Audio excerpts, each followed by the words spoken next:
Now I have to do that old thing of standing about like a fanny waiting for someone to comment and say we're on live. Doo-doo-doo. Come on.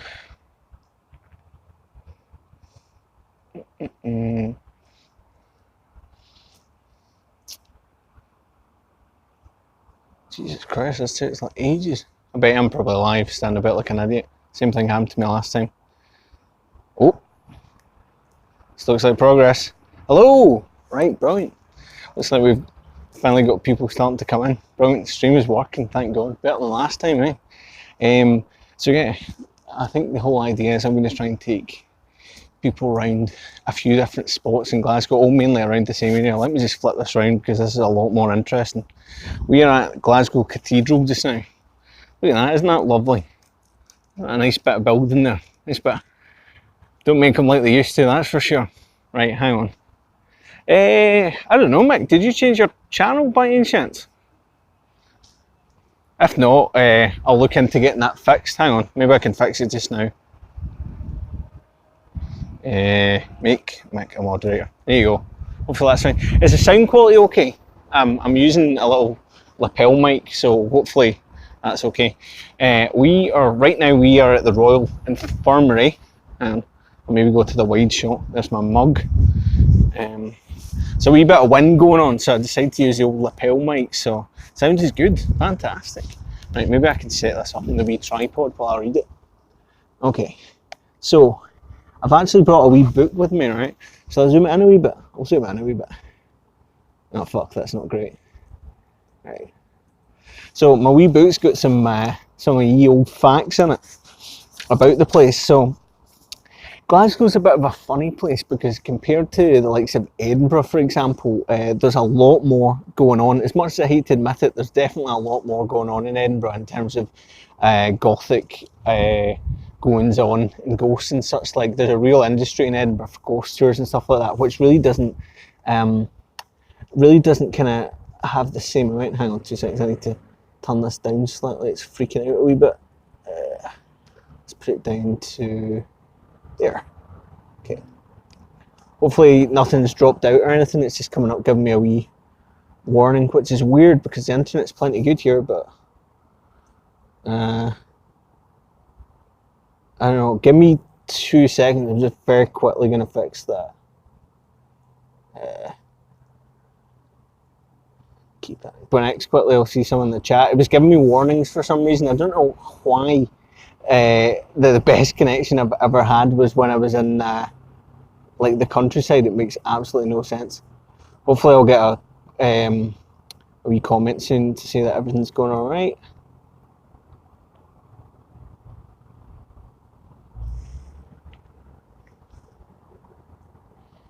I generally didn't expect to have this level of trouble here because the internet connection is really good here, so I don't really understand. All good again? It's okay now? Alright, cool. So the Royal Infirmary, which is the building you're looking at just now, it's over 200 years old, and there's quite a few goings on in there, which is what's interesting about it is when you read quite a few things about the hospital. Whenever you see like a documented ghost encounter, there's always someone writing, this is a place that's populated with rational individuals. Like every other place they've had a ghost sighting, it's just full of idiots, but apparently this is what people believe lends like credence to like a lot of the stuff that's going on. But like I said, over 200 years old, built originally 1794, so that's got to be good for some ghostly goings on. One of the most famous ones seems to be the Grey Lady, and I've actually spoken to quite a few people that have worked in the Royal, and they claim that they've had some kind of encounter with it. It's a lady that's apparently dressed in grey and seen walking down the corridors and then disappearing through a door.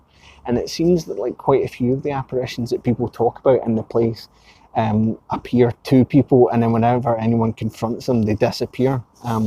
Another one is said to be the Floating Sister, which appears to be a nurse or a member of staff at the hospital, and she seems to be doing her rounds. However, when you look at her closely, she seems to only be visible from the knees up, which is a bit of a telltale sign.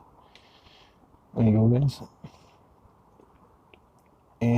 So she's one. The other one, the Grey Lady, seems to be the most famous, and then there's another dude, apparently called, I don't know why that wee chat windows down the bottom. For some reason, it seems to be writing on the stream now, people's comments. I think I've changed something.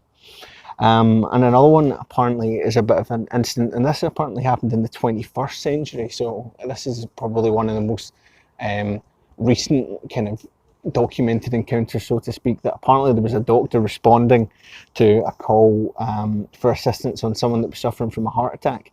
And while he was on his way there, someone stopped him to ask for directions, a patient, and when he gave him directions, the patient thanked him and went off in the opposite direction.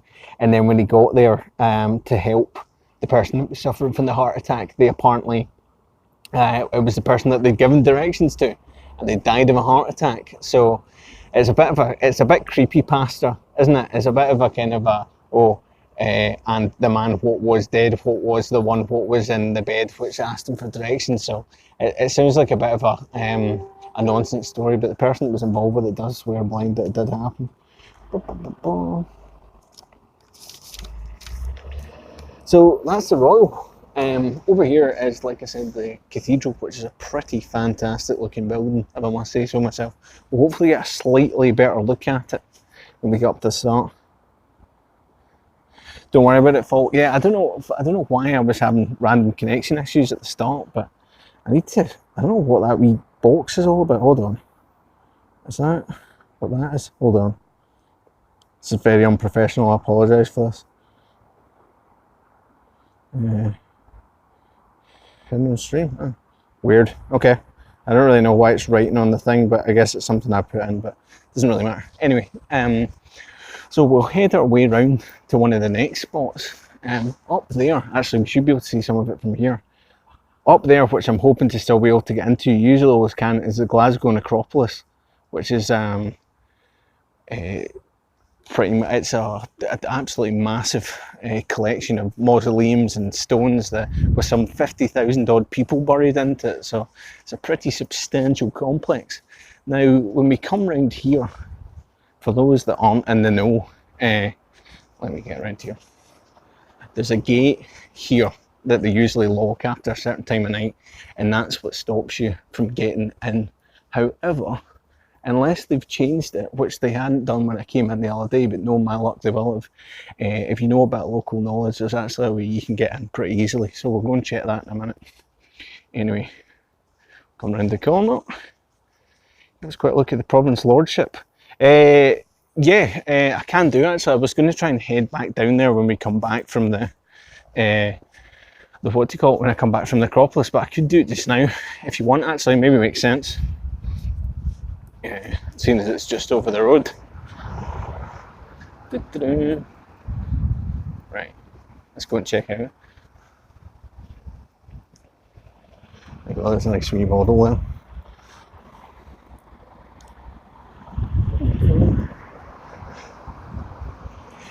I think Michael, if Michael's still in the chat, Michael, is it the Province Lordship that you were talking about that's got the red room in it that you went in as a kid and you were freaking out? There's the, I think it's getting a wee bit windy around here, but there's the Province Lordship over there, which I believe is one of the oldest buildings in Glasgow. Might be wrong about that, but I'm pretty sure that's the case. And this is the centre for the Cathedral, which is quite a nice building in itself. There we are. Solid. Right, let's head around the corner.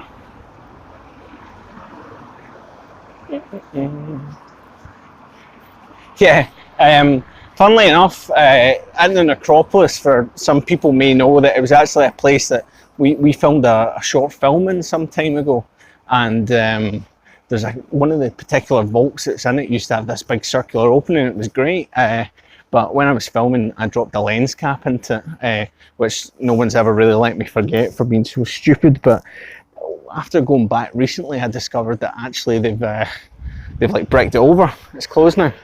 Let me just give you a long look at the Cathedral there. We'll get a better look later on when we get up to the top, but you get a pretty nice look from here. Once the light starts to come on, it really does look great. Okay, let's head down. On to the next stop of the tour. But you'll be glad you're not paying for this tour. Shambles. Right, here we go. So we are now coming down to the Cathedral House Hotel, which is believed by many to be the most haunted hotel in Glasgow. I don't know how many contenders there are for that title. There are quite a few places that attest to have some manner of spirit going on, but this is kind of the one that it actually has been marketing itself for some number of years as the most haunted place. It used to actually be a rehabilitation centre in the past for female prisoners, and being so closely situated to the graveyard as well, a lot of people have kind of said from that's kind of tied into the whole spooky goings on. It's had a massive do-over recently, makeover, and to be honest, I've looked on the website now and it looks a little bit too nice to be a kind of an old spooky tower. Supposedly you hear the sound of like children upstairs kind of playing and shouting. That's one of the most common manifestations you're supposed to hear. And then also on the stairwell as well, you're supposed to hear the sound of kind of someone going up and down the steps and quite often brushing against people as well. So that's apparently the two main goings on in there, but it's really famous for booking out ghost tours and all this kind of stuff. We'll have a better look when we go back, but I don't think I'll jump inside. Anyway, so up here, right, is another gate that stops you. So there's two main gates on this side that stop you from gaining entrance to the necropolis, right? But if you've got yourself a wee bit of their local knowledge, right, it's easy enough to get in. You just need to go through that fucking gap in the fence. So ultimately it's pretty pointless. That massive big gate up there, that gate there, and then you can pretty much just walk through here. So it's not the brightest. I don't even know why they bother doing that, other than perhaps to stop people bringing up cars or something. So here we go. We'll just wander our way into the necropolis. You can see there's usually still quite a few people dotted about. You get all manner of strange people knocking about in here, including myself. But quite often I've got a tendency, perhaps when I'm coming home or whatever, like a big goth going through the graveyard, because up at the top there is absolutely fantastic to sit at night when all the lights are on and everything. You get a great view of Glasgow. We'll maybe see some of that when we come up. No, I'm not jumping any fences, that's for sure. I've kind of missed the point of getting in while everything was open. I kind of deliberately done that, thinking that there may be a bit less going on, but that's the start of the cathedral there. The Gamer just subscribed, thanks very much, The Gamer. I don't know if you guys can see that, but I'm not sure where there's a wee chat popping up down the bottom there. I know I keep saying that. World is full of anomalies, indeed. Sound of the children equals imminent death. Yeah, it's interesting. I mean, it's very much, the architecture of many of the cathedrals around there are very much of what you would expect to see across the rest of Europe. They're very, very grand, and although I'm not much for religion myself, I can't help but admire the greatness of many of the buildings that have been built in association with it. This has all just been done up. Orange is a bit of a controversial colour in Glasgow for some of the people that know the local facts. So we could go straight up the hill, or we can go down to the right and see some of the low ones, but I think what I'll maybe do is I'll go up the top. There you go, so a wee bit of the cathedral there. I'll go up the top and then probably work my way down the bottom. But this is quite great as well, because you can get a walk all the way down to there you go, soak a bit of that in. It looks even better from up the top.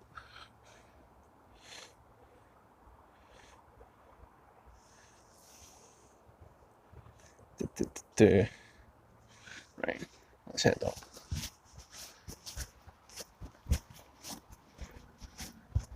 But yeah, it's definitely changed. I mean, like after a certain time of night here, you used to get nothing but like drug addicts and the odd goth. But these days it's mostly tourists. You get a lot of tourists walking around that are in complete disbelief about a lot of the Glasgow local population they bump into. Strange characters you find here, I'll tell you that much. So I always find myself somewhat fascinated with the back of the church, or the cathedral, which I always find pretty impressive in itself.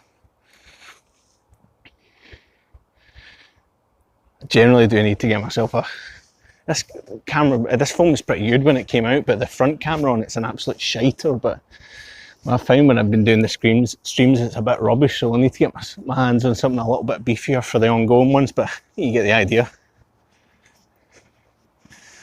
Don't you dare I'm not dissing goth. I'll have you know I frequently frequent one of the few goth hotspots that are left in Glasgow. Look at that, lovely.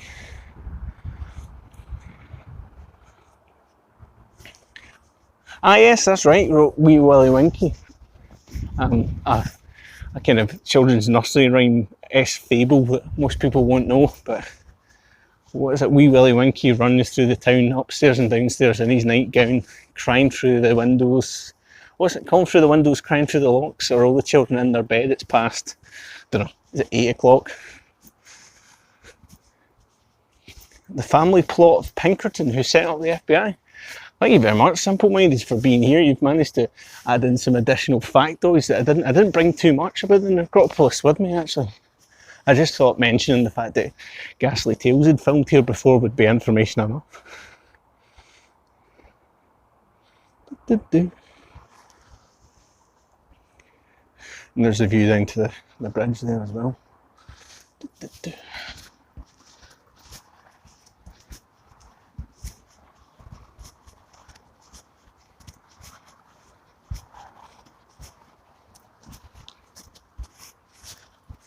So we're getting closer and closer to the top. At the top, most famously, is a statue of John Knox, which I read an article online about him, that when they originally took him up there, the procession to go up to bury him in the mausoleum, there was he had 300 subscribers with him, which maybe back then in the late, I believe, 1700s, was quite a big deal, but 300 subscribers these days is nothing. I mean, imagine YouTube built you that for 300 subscribers. Everyone in Ghastly Tales would be getting one of them. Oh, for Christ's sake, Michael, no pressure. So we're about the halfway point, I would say, in the climb. Maybe a little bit higher than that. And we can start to get an idea of the view.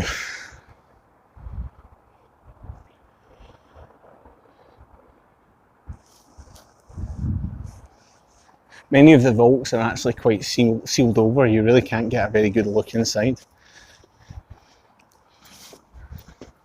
However, with the miracle of modern technology, I can get it out of my pocket. Hold on. Not the flashing one. There we go. You can see that usually, quite often, you would have multiple family members buried in there. You can see multiple different graves at the back.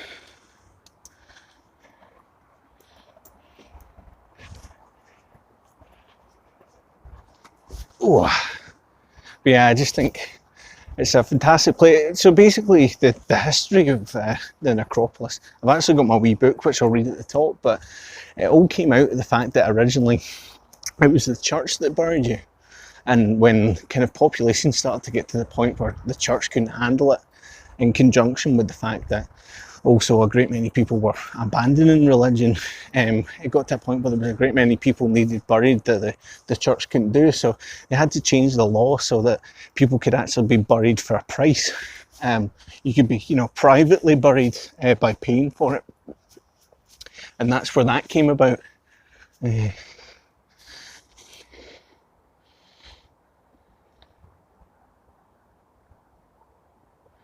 Sage, yeah, do you know, it's easy enough to sound a bit breathy with the lapel mic. It certainly doesn't do you any favours, but I can guarantee that I'm doing alright just now, don't worry. So that's the first bit we've come up.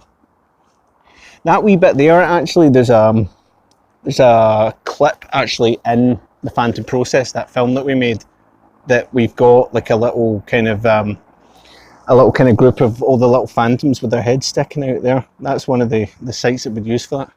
Get a good view down to the bridge there as well.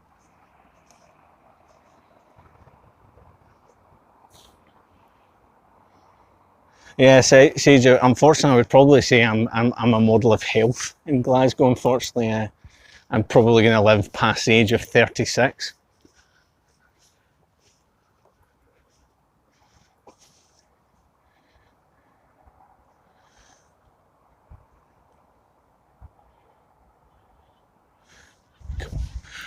So there's a great many mausoleums across the necropolis.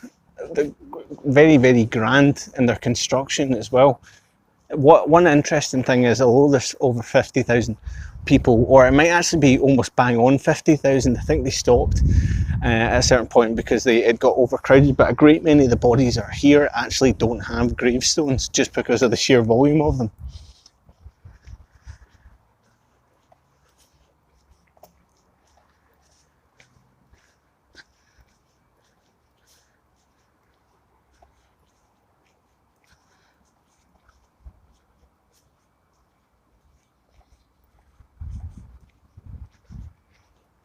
And a great many of these have been sold for, or sealed rather, for numerous years. So there you go, the Mentieth Rounder. This is quite a common construction in Glasgow. Roundels, there's quite a few. The rotundas down towards the waterfront that were used to transport items underneath the river. Yeah, quite a lot of the necropolis at one point was accessible, but I think unfortunately it's a really difficult thing to police with so many people kind of coming through the site. I think unless you lock many of the crypts off, people are just going to ruin it, unfortunately.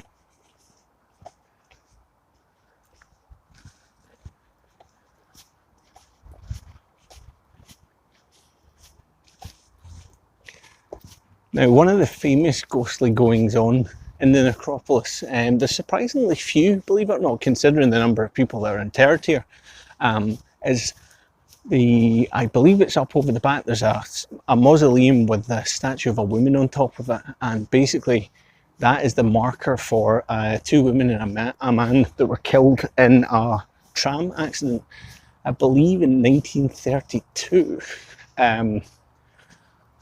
And it's said that when you walk past it, the statue has been seen to turn its head to follow the people walking past. So I think it's one of the statues up the back. I didn't find a photo for it online, but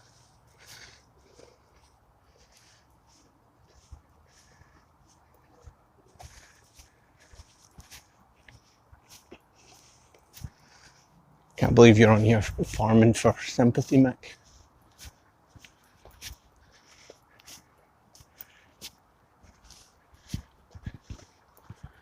There we are, another step higher on the old necropolis. You can see right far out. That tower, it's hard to, I guess it's kind of hard to show you, but that's roughly kind of the centre of town, the highest building you can kind of see in the middle of there. If the internet holds up, I think it's pretty good for the most part in the centre, but we'll see if we can walk through that way a wee bit. Okay, we're heading up towards the back now.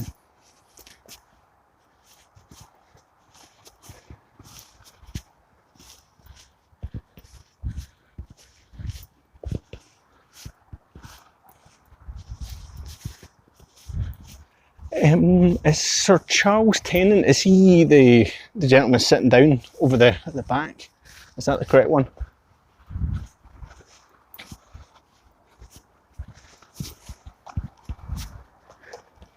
Here we are. I've often come here at many a time late in the night to really take it all in.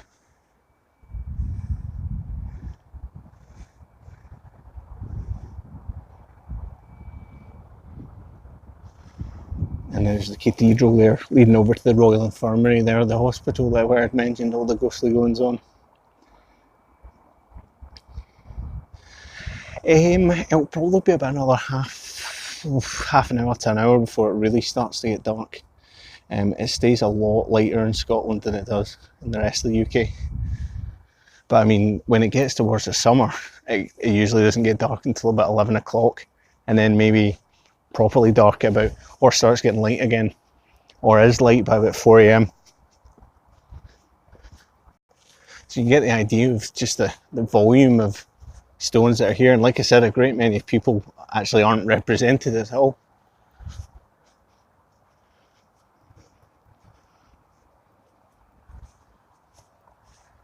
I believe this is the statue earlier on that Simple Minded had mentioned. With his somewhat of a wanking claw that he's got. A bit unfortunate, and I think as well a great deal of his kind of face is melted away a bit with a bit of the old acid rain over time. Let's head through this way. So there's a large path that kind of divides this section of it. And then we head back over. I think, if I'm right, this is the statue over here. I think this is the lady that said to... Oh, I might be wrong. Hold on.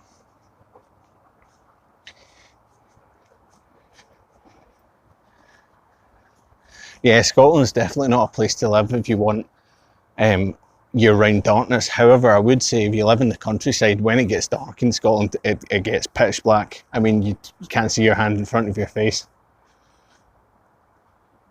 Both of these you used to actually be able to look inside as well. They've sealed that off. It's actually, perhaps within the last couple of years, they've made some pretty conscious efforts to seal them all off, which is quite unfortunate because you did used to be able to look inside.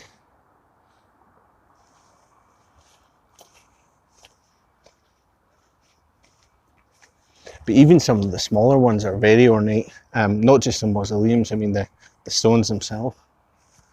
So this is actually the one that Martin and I had filmed in, and that door there, the gap up the top, is where I dropped my lens cap in, so presumably there's still my lens cap inside that from a film, I don't know how long ago, maybe 2015, 2016 at latest we filmed that, might have even been earlier. And there used to be a circular section at the back of that you could look through that was quite ornate and nice, but that's now completely sealed off, unfortunately. But yeah, you just can't rely on people not coming and just ruining it, so they've shot a great deal of it off, which is quite unfortunate. Let me just look round the other side. So this is the main necropolis in Glasgow, but there's other sites like the southern necropolis as well, which have got a great deal of interesting spots as well. And I believe, maybe Mike can correct me, or perhaps Simple Minded can, I believe that is also the site of the Gorbals vampire. I think I'm correct in that, which was basically many years back there was a story going around that a vampire had killed a local child, and a group of children banded together to hunt the vampire down. As you do, that's Glasgow children for you.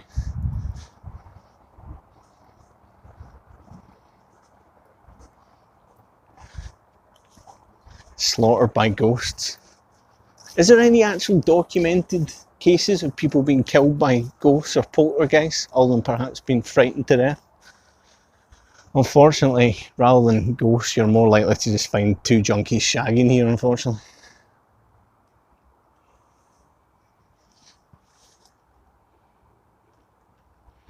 Gary, how you doing?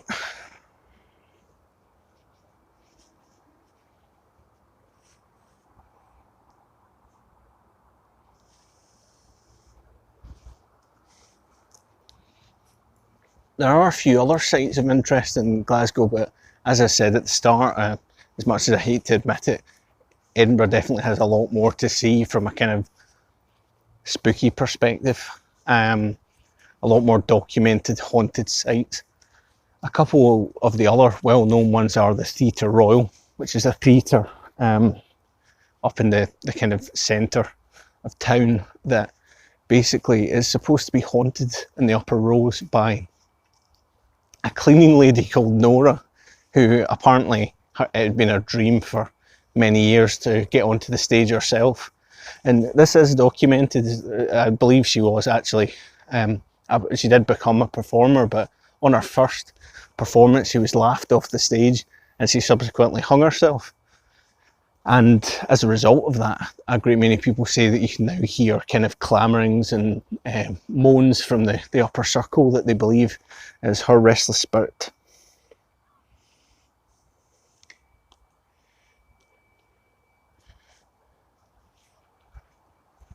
You can, from the top of here, from the top of it up here, you can see pretty much all the way around Glasgow. So you've got, that's your east side of Glasgow over there, and now over to the south side in that direction, and then that's west.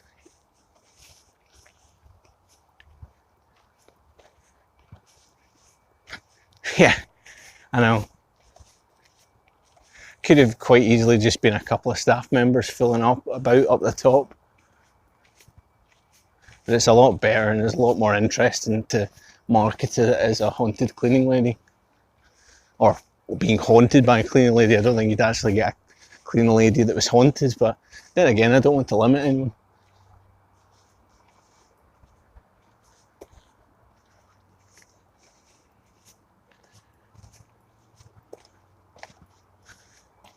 Fortunately, the live stream kind of, well, maybe this camera as well doesn't really do it justice. I did bring my torch with me, but I'm kind of loath to just start, blasting the side of all the gravestones with my torch because, show a little bit of respect.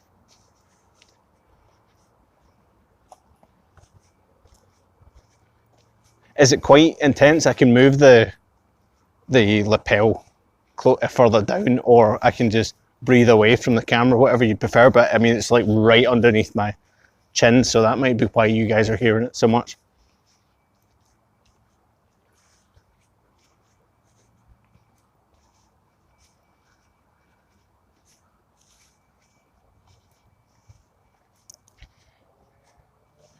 Let's head back over this way. Great. So there is the lower levels down, but to be honest, most of the sites that are of interest are up the top up here, really. Another interesting spot in Glasgow is what used to be the Transport Museum. I used to go there all the time as a kid, and they had a lot of old vehicles in there, and they also had a recreation of a 1930s Glasgow street that a great many people have said over the years that they've seen or felt many presences in there, and a lot of people attribute that to the fact that during the Second World War it was actually like a mausoleum or a mortuary basically for wounded soldiers from the Second World War, and some that were wounded to the point obviously being dead being a mortuary, but and people believe that kind of tainted the location, but they've subsequently moved it down to the riverside, and that's like a purpose-built transport museum down there, but the old one they've left behind now is I think it's a gym now.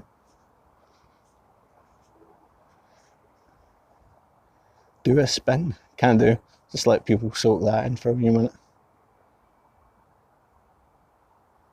Quietly. See, you're absolutely obsessed with the old quiet lock.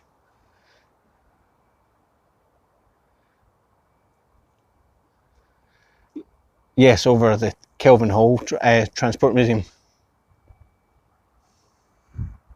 Make Glasgow look nice. You know what? There's a great many spots in Glasgow that look fantastic. This bit here particularly good.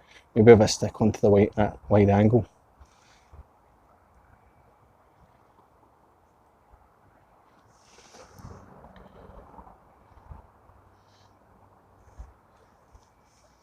Let's head back down the throat.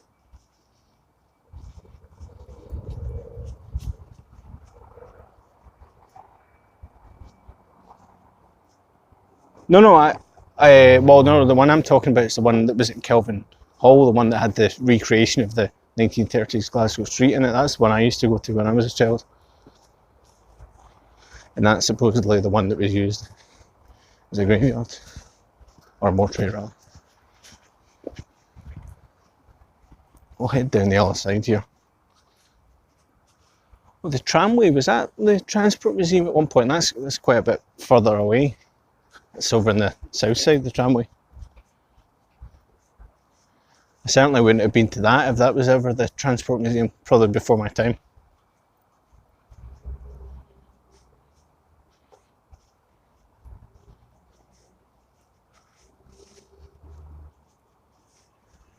It looks really great, this spot around here, actually, once they start to light it up.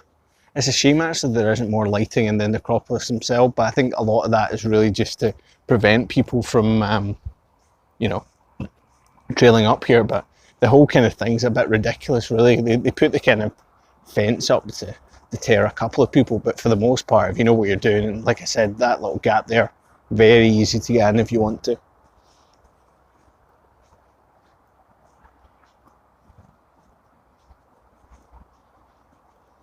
How's the connection been? It said it's been a bit flaky, which is weird because internet-wise, I checked everything that's supposed to be fine, but certainly been a little bit more successful than that stream the other day, which was a real shame, actually. That ended up being a great spot.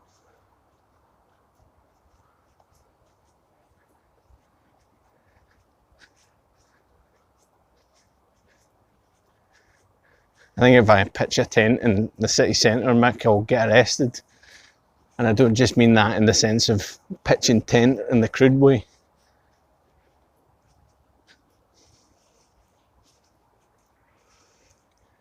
We'll see if the connection holds up. If the connection holds up, there's like some weird black spots that you get in Glasgow where you just kind of like go into it and the internet just disappears to nothingness. But we will try it, and I'll try and head through and show you some of the other spots if we can. I don't know if we can walk all the way out to like the old transport museum, but we could try it.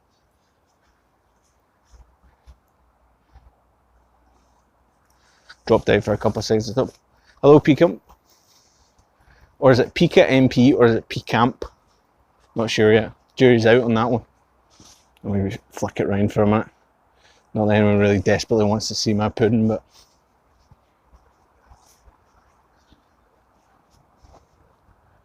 there you go, get a wee bit of idea of scale there. Pika MP, I was correct.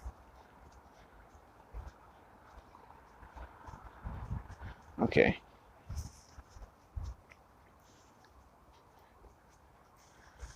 Well, we'll head through. Let's see what we end up getting. I'm just trying to think. I'd written a few other things in my notepad, but it's a pain in the neck to get out of my pocket. We'll go back past the Cathedral House Hotel, see if we can spot any ghosts in the window for free.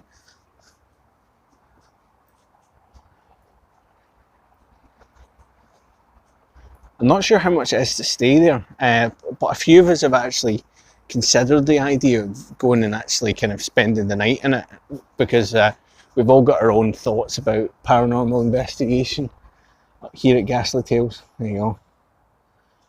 So you've got your kind of mix of LED on the left and sodium vapour on the right, that anyone wants some boring light chat, but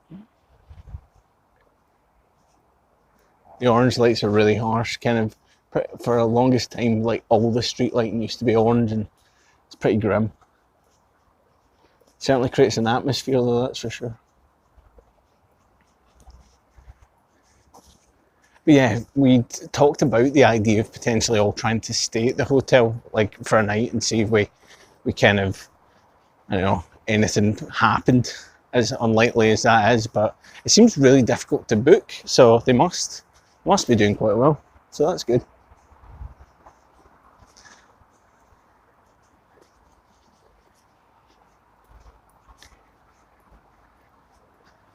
Anyone want to just go for a drink? We could see, what time is it? So it's only 8:10, so everywhere's still open for a good while yet, that's for sure. They closed a lot of the really opening places. I mean, back when Glasgow had all the shipyards still operational, there was people that work in all manner of shifts, and it wasn't uncommon to see people just going out for a drink at like 5 in the morning when they'd finished their shift. So it's certainly a weird culture.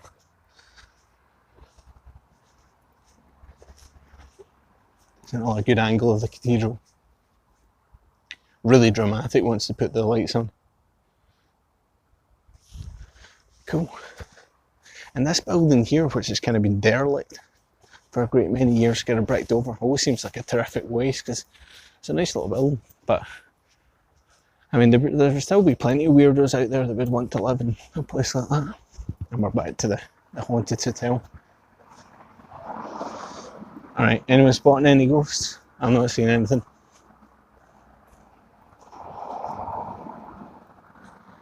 But yeah, when I looked at, like I said, they've just done this whole like nah, it was just a person. It was just a person. They've done a renovation in there, and now it all looks, I don't know, it all looks very, very kind of contemporary. Which it looks nice. It looks like they've done a nice job of it. But for somewhere that sold itself as the most haunted hotel and trades pretty heavily on that, it looks a little bit too polished now, if I'm honest. Okay. Time for drink. We control Calum. Technically you do. I mean, a big chunk of what I was planning to do we've just done in the space of 40 minutes, so let's just walk around the town. I think you can still have a beer outside until 10 o'clock, but I think, to be honest, most places won't let you do it because the weather's a bit shite, but it's not raining. I think they were all flats in there, so like that's how close you could live to the graveyard if you were that way inclined.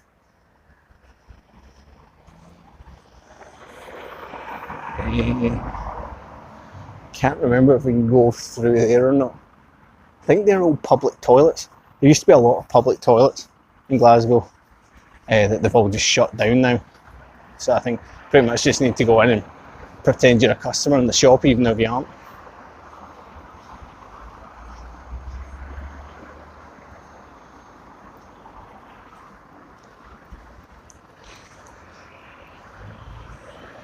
I'm just going to obey some road safety here.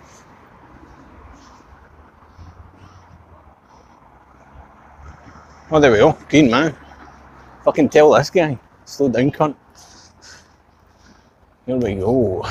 Actually, we can swing around and get an all wee look at the other side of the Royal from here as well, so job's a good one.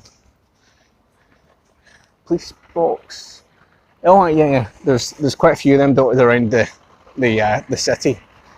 Look like the TARDIS from Doctor Who, which is in itself a police box, but you tend to get quite a few of them that are painted in various different colours. Some of them are selling that CBD cannabis oil. So they've all, ironically used to be a police box, now selling legal highs. Chalk that one up.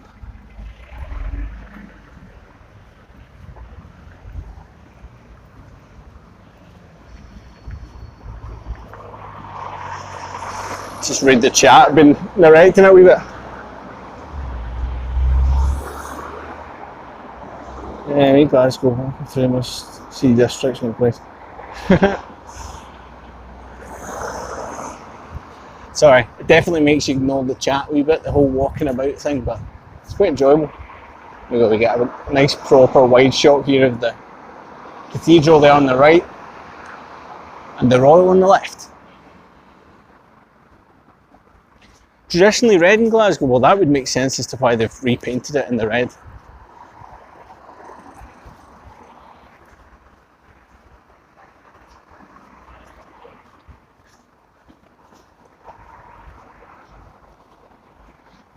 You can see out to the other side of the Royal Infirmary now.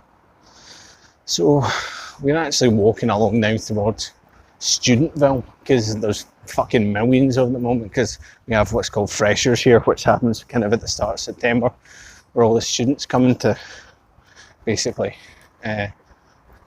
study. This is where the first year students all start. So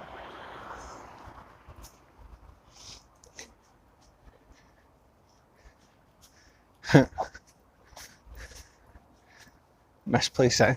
Yeah, not much neon going on. However, there are some kind of interestingly lit bits coming up here, where we're officially walking through their old student accommodation there, and then I can take you. Oh fuck! By the way, Glasgow is the jaywalking capital of the world. People just run across the road at any point. I know earlier on I stopped for the walk, but people just fucking run wherever they like.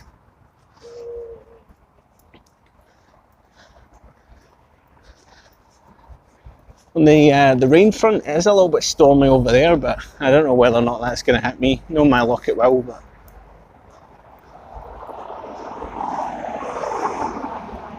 smartphones, stupid people. Indeed, it's amazing the number of people you just see kind of walking about these days completely oblivious to it, which doesn't make things any better when people just cross the road willy-nilly. I think that's there's a bit of neon going in there, Mick, but I think that's like a proper Bible thumping joint. I think they're all about Jesus in there. Not really my kind of camp.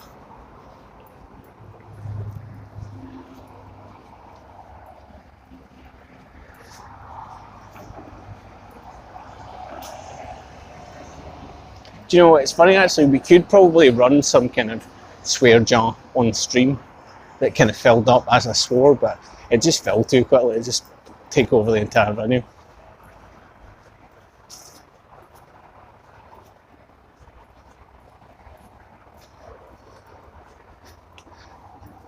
Yeah, it did used to be a cloister bank, correct.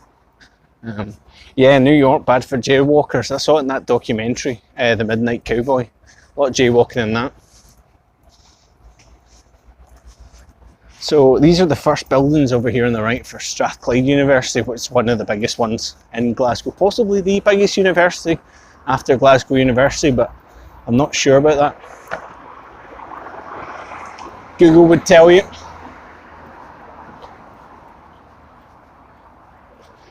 Commit swear jar. Well, do you know, funnily you say new equipment, but the money that had been donated previously, we put towards buying.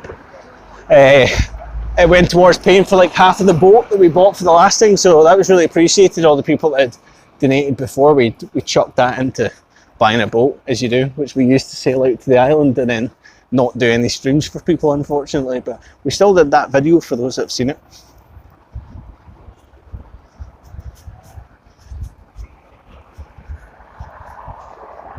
That other building at the back there, that's the City of Glasgow College, which is just been recently built and it's absolutely massive. There's like a huge staircase on the inside of it.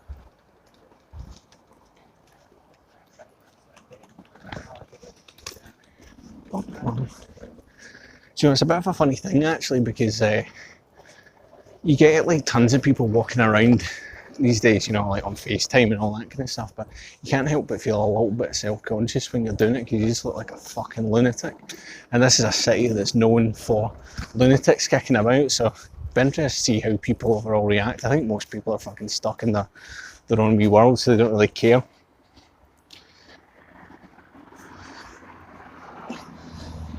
Start documenting live. Well, do you know what's funny? There are a lot of people that live like their entire lives online, and as a result of that, at various points, through flaws in their own characters or whatever, they've ended up fucking people over or fucking people off gradually along the way. And as a result, there's like networks of people online that have kind of banded together to fuck them over constantly. So if they go to, I don't know, say they go to a pub or something like that, or a bar, someone will find out that bar by watching the streaming, and they'll constantly call up and say, there's a terrorist in your bar, or he's a rapist or whatever, so they'll get chucked out. So there are people now that have, like, through the whole kind of live streaming thing, have kind of ended up with really kind of committed people that are just like totally out to get them.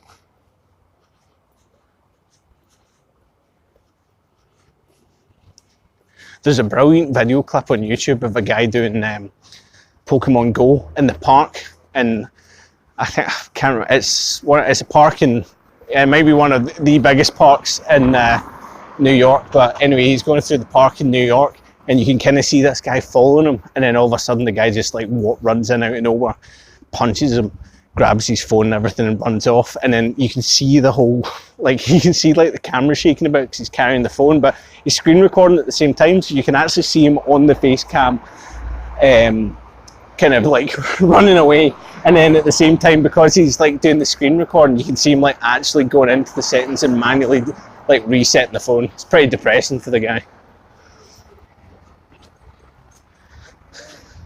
That's true. I'll go down that absolutely massive hill.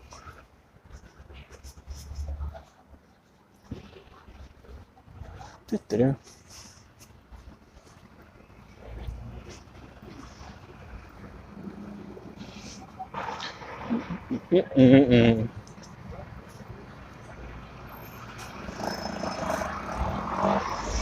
Keeping up with the Kardashians. Even here we can't fucking escape them.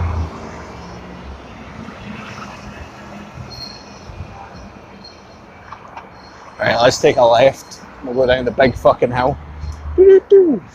So Glasgow a lot like somewhere like San Francisco, but perhaps not quite as long, has got some ridiculously steep hills, as you will see.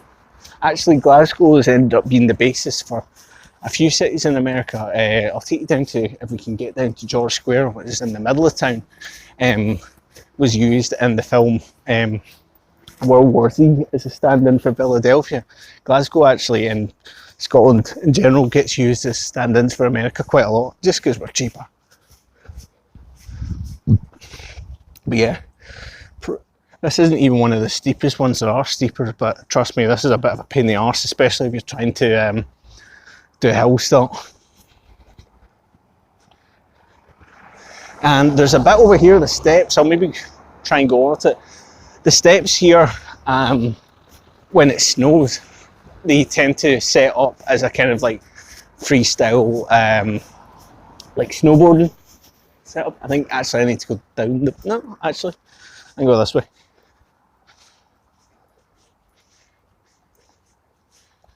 Appreciate the direction, simple-minded. To be honest, I should be pointing some of this stuff out, but it's really easy to get caught up in the old walking. Is it? No, it's these steps that are down here on the right. I think. Yeah. Yes, no. Is it? Or have I gone the totally wrong way? Either way, we're on an adventure now, kids. Yeah, it's these steps here. So when it snows, they tend to like compact it all down, and this turns into like a little mini like freestyle snowboarding, but which is quite cool. It's not massively long or anything, but it's quite fun. And this is all part of Strathclyde here, Strathclyde University.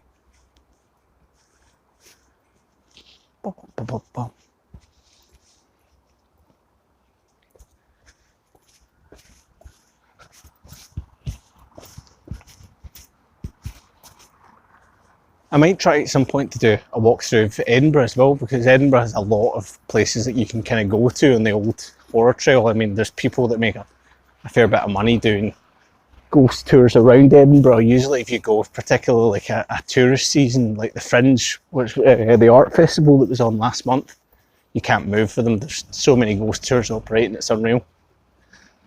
However, funnily enough, the internet in Edinburgh can be very, very patchy just because of the nature of the architecture and the old-fashioned layout.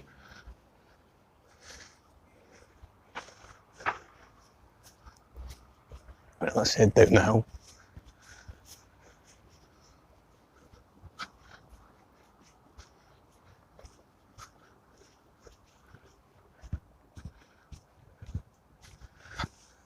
Hopefully George Square's not actually shut off, because there's been some massive kind of protests going on this weekend, but I think all of them went ahead without any kind of major issues, so we should be alright. Fuck, are those steps closed? Might need to cross over. Hold on. Oh no, we're alright. I know you guys can't see, but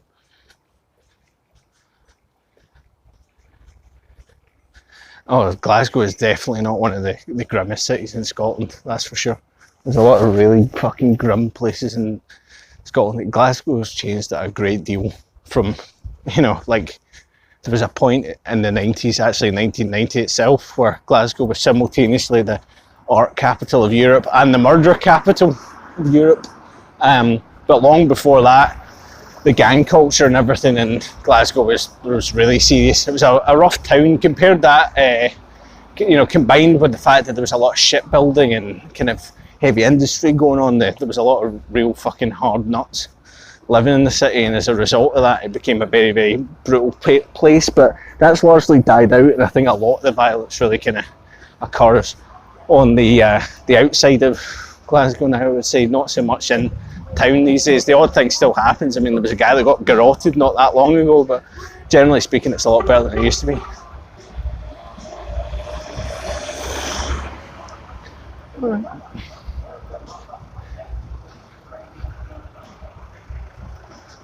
I'm not naming any names. Oh. I'm going straight to the pitch black, guys.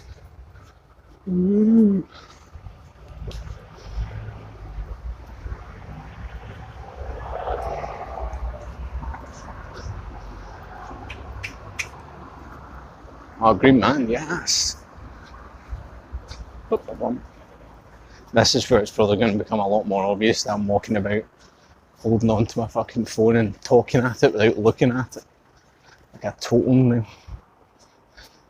You ever watched Live PD, American show which follows law enforcement officers live? Is it real, Jackie Boy? Because so many of those shows are just like total fucking nonsense.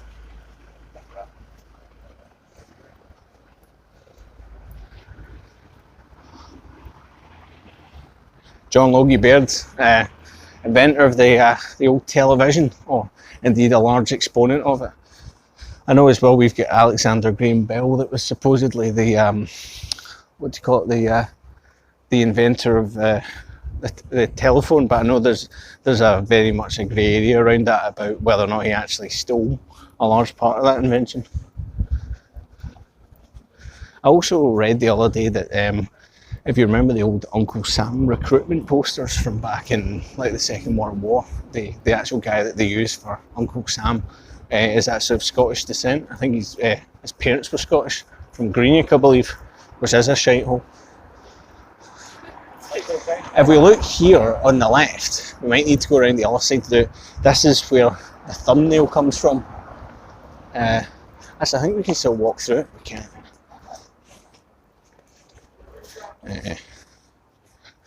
This is where the thumbnail comes from. This is the city chambers, which on our right has the largest marble staircase in Europe, I believe. It's quite grand. I don't think anyone else is in a rush to make another one as big. How long can I walk around Glasgow talking to yourself before someone talks to you? You know, it's a very good question. I'd have thought by now someone would have gone, "What the fuck are you doing, you lunatic?" But do you know what? I think that's a lot of the days when some people see someone like that, you think, oh, he's just talking to somebody, or he's a fucking lunatic, just leave him alone. So, if that's what they end up thinking, that's great.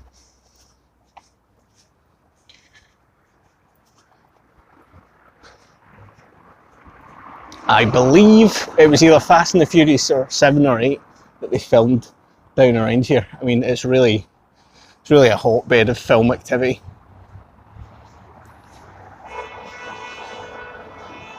Yeah, that's right, yeah. The city chambers was used as the Kremlin in Gorky Park. It's funny actually, this part of town is probably where the most amount of filming has happened.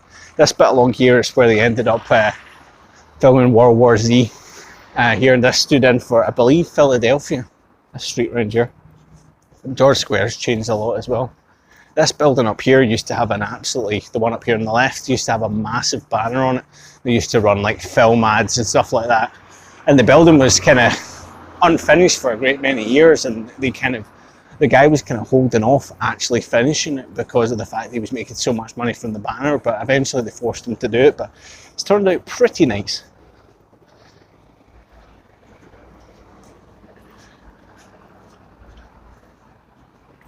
Let's get into the middle of George Square and we'll be able to see all around.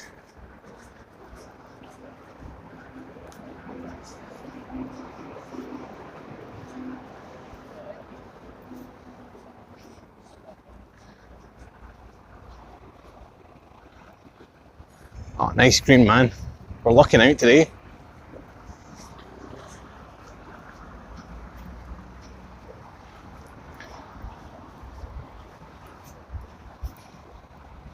City chambers there.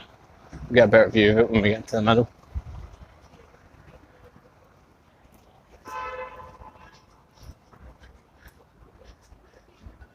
Yeah, it's pretty calm to be honest, but mind you, a lot of the lunatics aren't out yet. Or have already gone home.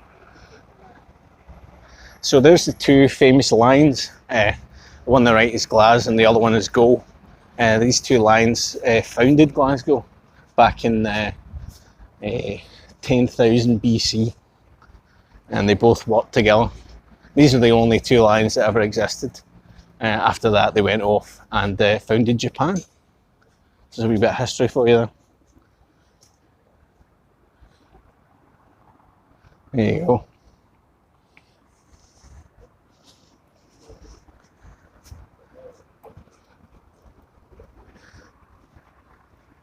What time do they come out? Well, in fairness, they come out at all manner of times, but you tend to get that really kind of tragic set that are kind of completely and utterly like out of their faces by about probably 8 o'clock, and they're going home and crying and they're a terrible example for themselves. And then you get the other ones that maybe start to come out about 10, 11 o'clock. They're the ones that are going to be out for the night shift. Let's whip us round. There we are, 6 chambers. Now, I'm pretty sure like Buchanan Street itself is a total black zone. I think if I try and go up it, the internet's just going to die, but we'll see. If at any point we're going to get approached by fucking some random, it's definitely going to be around about here, because we're heading towards the old build-up. I'll try and take you maybe out to the Theatre Royal where that ghostly cleaner exists.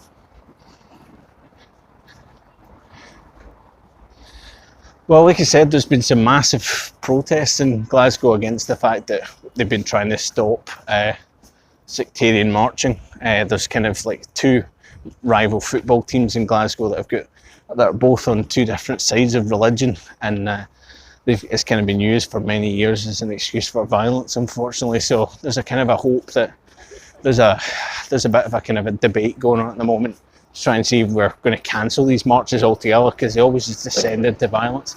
This is George Square train station, which they're currently working on just now, massively extending out, putting a big glass frontage on it.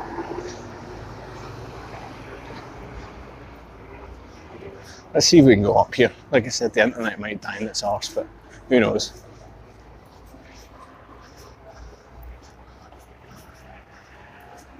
I think, to be honest though, like if you're really a true alkie, or like someone that's like a serious drug addict or substance abuser, it doesn't really matter what day of the week it is.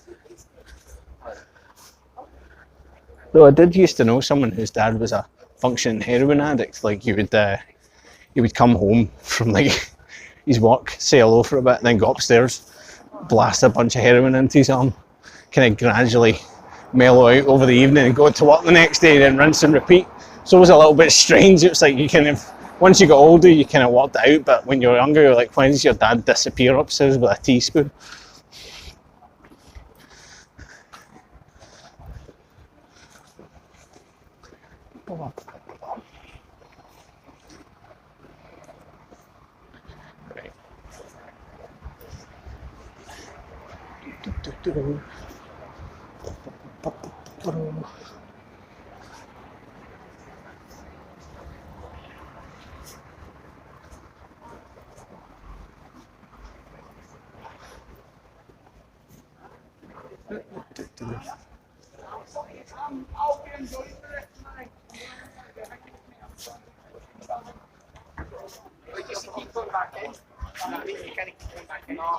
There you go. There's a guy getting bored. There's one of your nutcases there. Mick, see you later, mate.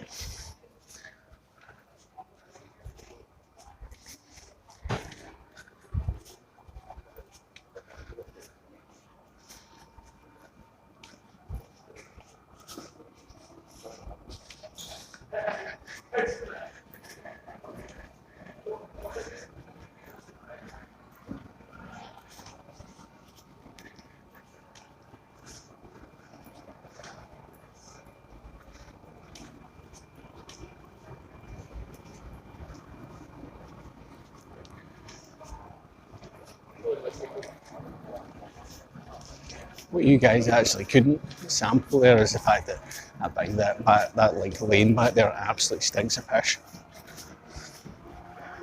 That down there is Buchanan Street, or the Style Mile as they like to call it, where a great deal of the shops are held. Fuck. I'm gonna end up getting fucking copyright strikes for Moby of all things. Embarrassing. There is one of the entrances to the Glasgow subway. For earlier on, for those that wanted neon, this is pretty much like your highest percentage of neon. Victoria's Secret over there for those that are that way inclined. Certainly improved the vista, I have to say. Probably get a fucking copyright strike for that as well, content strike or whatever. Can't do anything on YouTube now.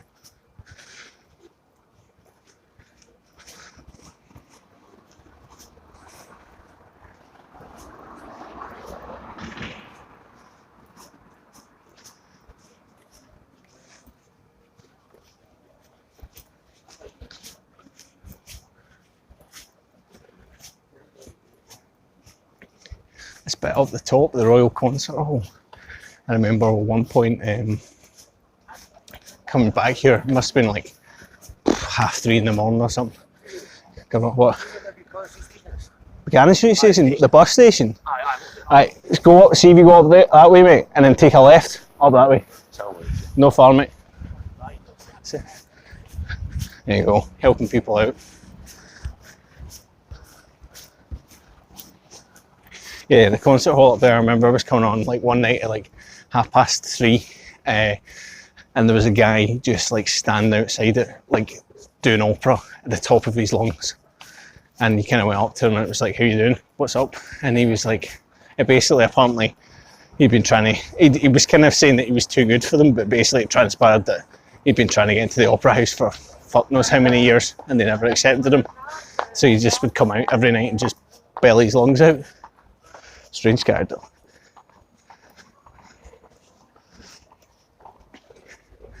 So there you go, the first person that came up to speak to us was someone asking for directions, so at least we were able to help somebody.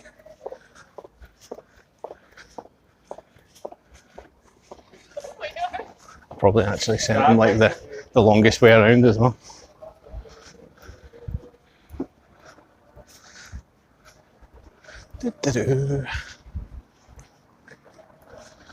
We're now going to Sucky Hall Street. This is one of the other large streets in Glasgow. There's quite a few shops, and if you go to the far end of it, plenty of clubs and pubs as well. Oh fuck, I went past Donald Dewar's statue. Yeah, there's a statue along back there where he was quite famous for. Oh fuck, I've also gone past the famous, or maybe I don't know, maybe if people want me to go back to the statue with the cones on top of its head, fuck. We'd kind of ended up bypassing that, I'm afraid, but the Wellington statue. But yeah, the Donald Dewar statue that's back there used to have little spectacles on them that were separated, and people used to always come and steal his spectacles, so they had to basically hardwire them to his face, otherwise people would constantly steal them. People saying. Yeah, I think that's the thing. I think these days people are getting worse and worse at directions as well, because you know, you just put everything into Google and that's it. You don't need to do anything else.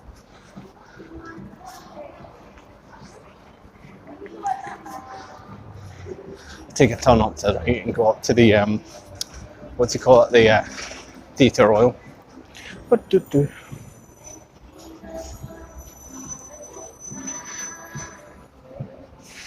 No, that Pret's been there for years.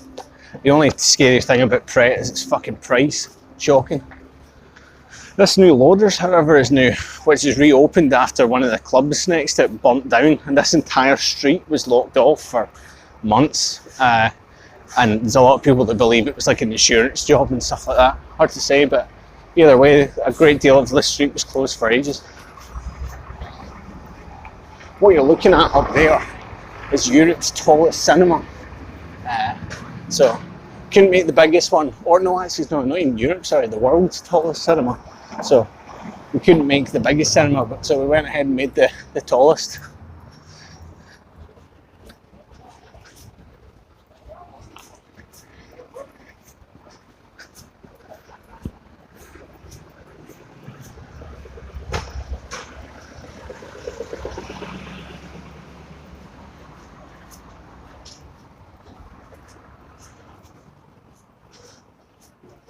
I believe it is still the tallest.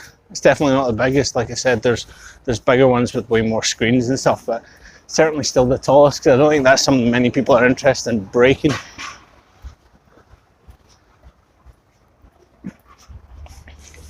Citizen M, quite a contemporary hotel. That it's almost like little pod hotels, but like the bits at the side are like roller shutters. They kind of like the blinds come up and you can always just see people at the window shagging. Always.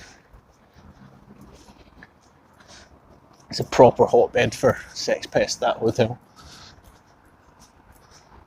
No, Lauders isn't new, but that version of Lauders is new because when the section there burnt down, they had to completely gut the pub, so it's basically completely new.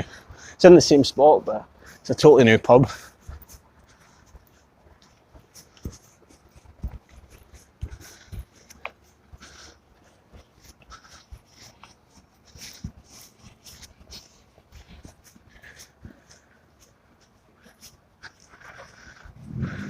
Ba-ba.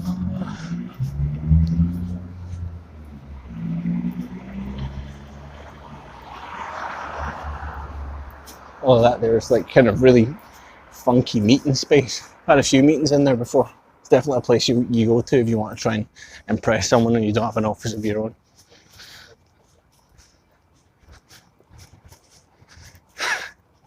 Wasn't Savo from Glasgow? I fucking hope not.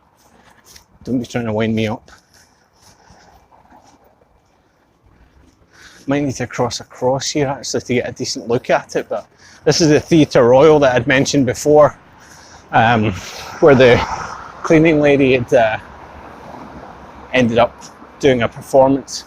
Finally, basically she'd been wanting to be on stage for a great many years, and then eventually she got on stage and she was laughed off the stage and ended up hanging herself. And people believe this is the theatre that she haunts. Need to go across the road. Hang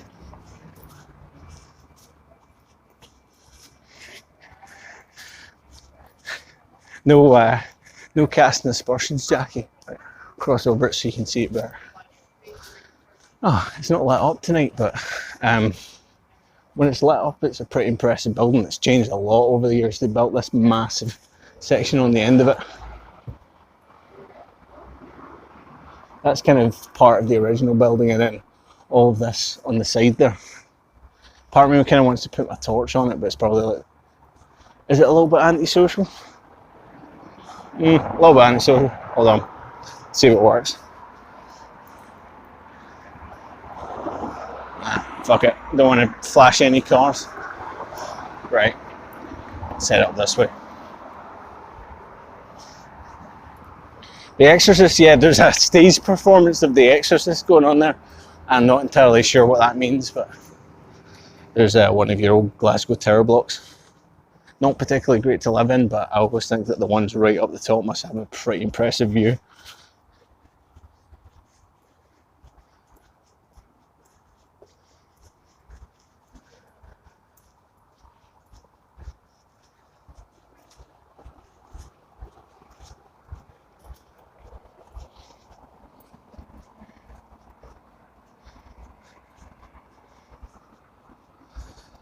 Yeah, it's been one of those things. They love to do stage chapters. Believe it or not, I'm not taking the piss, but Michael's story Bedtime actually has a theatre play production of it, which I didn't see myself, but it was shown down in London. So, as I like to joke, Michael's written a West End play.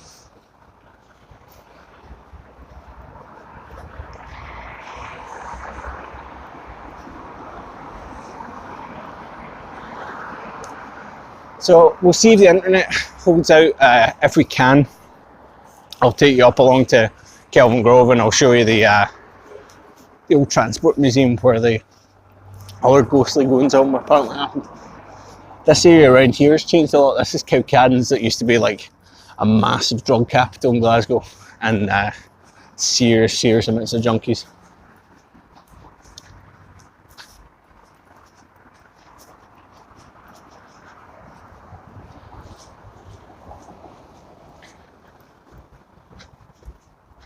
Yes, Green Man all the way.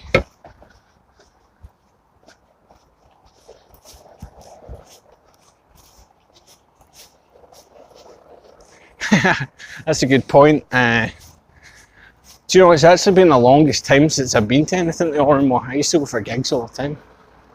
Strange venue. Alright, let's go over the backside. Just trying to think where well, let's see if the internet holds up. Should be good. Generally speaking, the internet's pretty good, but you just kind of go into these sections that are just surrounded by buildings and it kind of just peters off a bit. Well, thanks very much, Jackie. I've kind of weirdly taken people around I'm trying to kind of keep it to some of the spookier spots, but like I said, Glasgow's kind of funny in that way, where there's a lot of the stuff that's happened has just kind of been grim. Funnily enough, that new video that we just did of going out to the island, Martin had done a big narration piece that we didn't end up putting into it of a few minutes of things that happened on the loch. including there was quite a gruesome killer, and I think he was from Kilmarnock originally, or he operated out of Kilmarnock, that had killed a guy at one point and put all these body parts into the loch, and they were found in the loch, but his head was found thrown off the ferry to Ireland. They have caught the guy and he's in jail, but you can find information about him online, but he's like apparently been like continually like milking funds from the state, which is pretty fucking ridiculous considering the kind of heinous natures of his crime. How long ago did you move away, Simple Minded, if you don't mind me asking?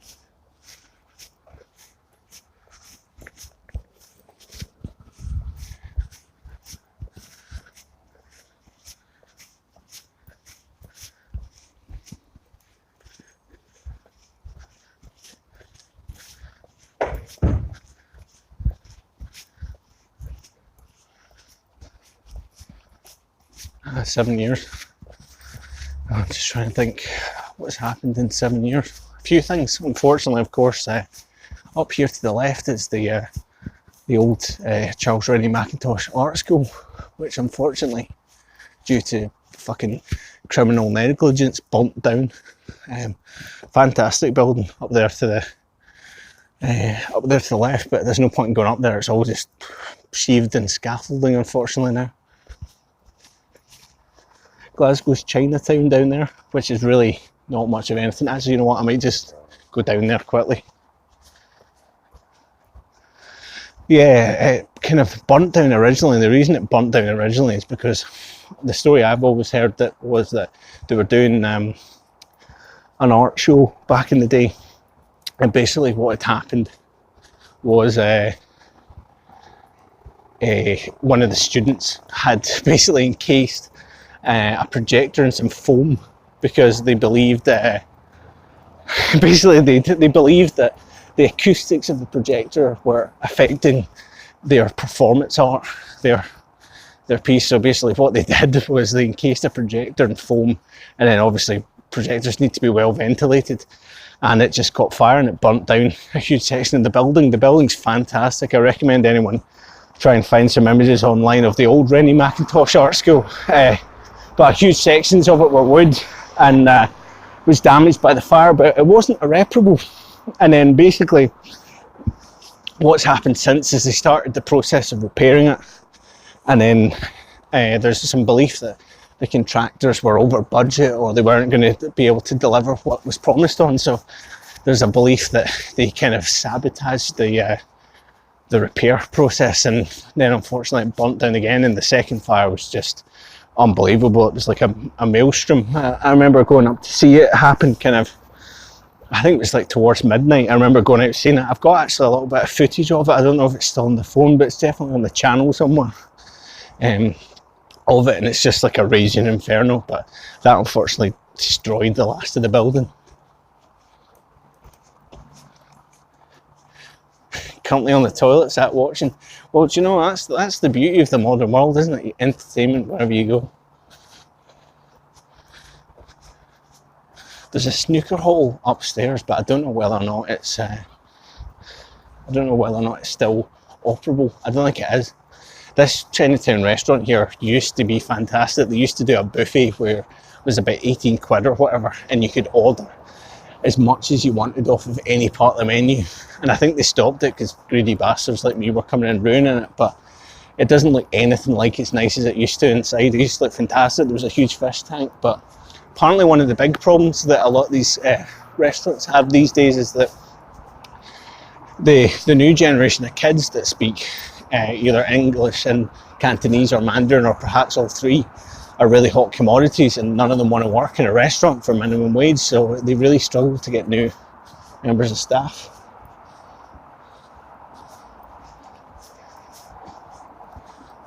Yeah, I posted in the Discord yonkos ago.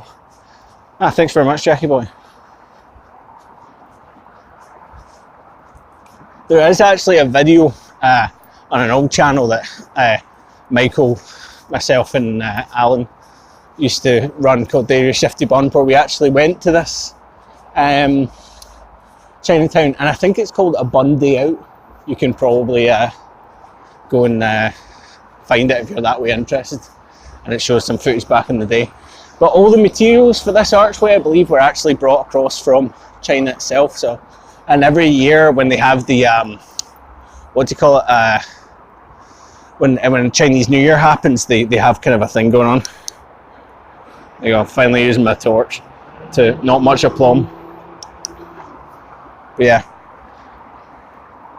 China building, as I like to call it, because it's basically just a big shed. But I kind of wish it was a lot bigger, because it used to be a really kind of cool place to hang out, because they used to have like a few arcade cabinets in it, and we used to kind of go down because you could still play them for like 20 pence because they were like properly old.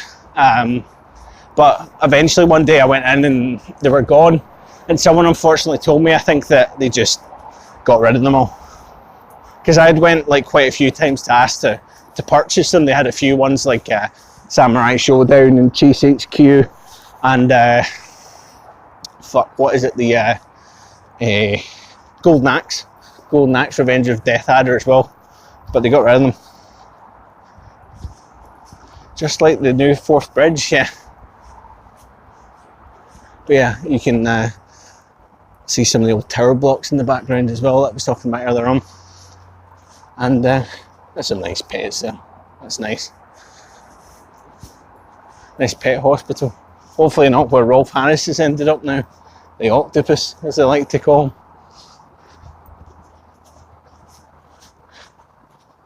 Okay.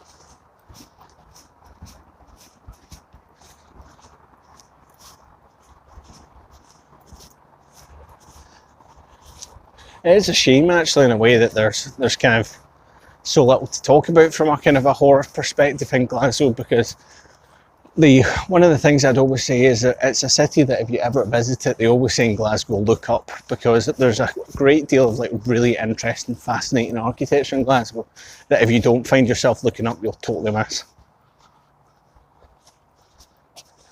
All right, okay, I get your joke now.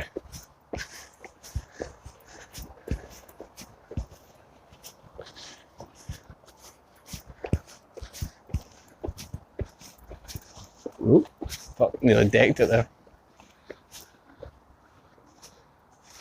Get back up the steps again.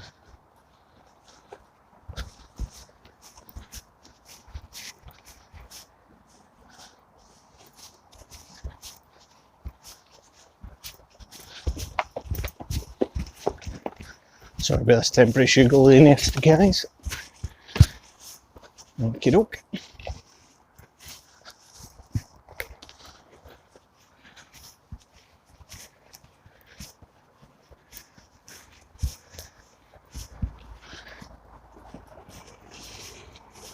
It's a little bit far away, but there's also an old school that was built by Reddy Mackintosh. He was a famous Glasgow architect. It's supposed to be very haunted.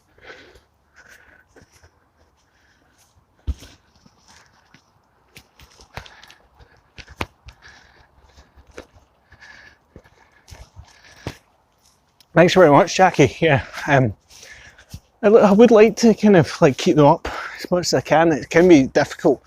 Sorry, I'm temporarily out of breath. That guy from earlier will be back concerned about my health. But honestly, like the climbs up here are pretty steep. Yeah, I would. Sorry. Oh, fuck. Someone's done that just to get rid of us. The anti-live streamer alarm. Either that or someone's currently being stabbed to death. Hope it's not a lot. Lots of the auditorium is still there. Where are you talking about? Oh yeah. Yeah, that theatre down towards the Trongate where Stan Laurel performed, I think now a large part of it's now just like a kind of little gambling setup. Thanks very much, Gary. Yeah, I think one of the biggest issues in Scotland has kind of been slightly patchy internet reception, as you saw from that last stream. So I'd like to kind of try and find ways to kind of improve that so I can go to other spots. Should I go? Yeah, I'll go further up. But we'll see how that goes. I mean, there's a lot of places that I'd love to go to, but ultimately, if I can't end up getting the internet reception. Ooh, ooh. This is where someone actually just does jump out. My final words are woo. It's been a witch. Oh fucking hell! I said, guys, we're being abducted. Fucking headlights in some of these cars these days is ridiculous though.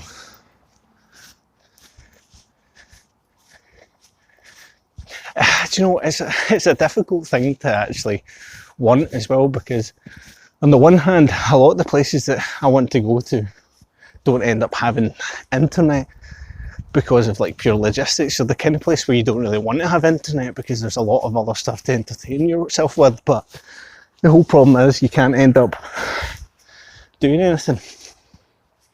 Yeah, I get you. Part of me thinks it might even be possible to have we run like a router from outside the cave and run some cables into the cave. We might even be able to like stream from like Sonny Bean's cave, but we'll see at some point. But I think the other guys are really keen to kind of get involved in the other stuff as well, so I think eventually what we'll see kind of probably the three of us getting involved in stuff. But it's difficult with schedules and stuff like that. Some of these are kind of quite difficult to organise.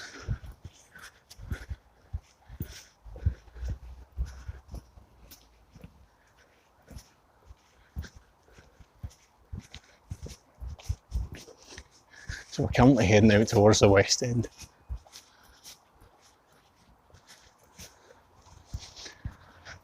Yeah, I'm currently trying to work out what I'm going to do for my next Ghastly trails. I'll work it out and do it. There's actually potentially a place that I'm looking for a live stream at the moment. I'm kind of hoping I might be able to do that's it's like a loch section that good spots to camp, but basically all the way along the shore with some great snorkeling. So I'm kind of hoping that it's a bit I can take the GoPro along and kind of live stream like diving along the side of this loch and then camping at the loch, but we'll see. Which street are you on? I am down the back. Well, I don't know. Maybe I've lost any of the people that were following me. Maybe I should keep it to myself. I'm down the back of the art school complex just now.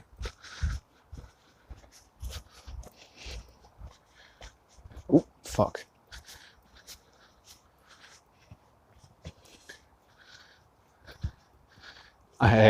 Hopefully we're alright. We did get poor reception for a second there. Like I said, you do go through some of these black spots. Back down there's down onto Suckyall Street. Some ridiculously green grass.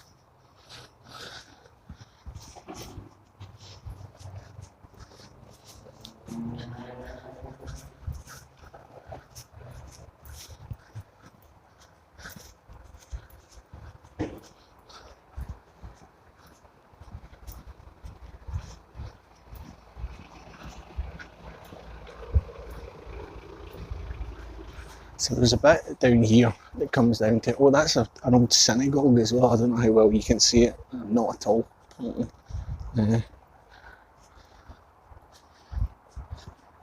Yeah, that's what Glasgow is often referred to as Deer Green Place.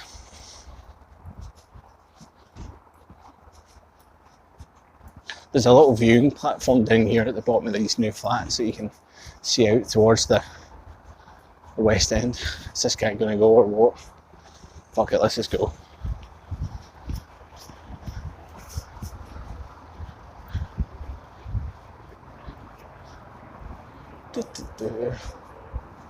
So you can see right out to the West End from here. I remember it being better illuminated on that side. It's kind of hard to see a lot apart, but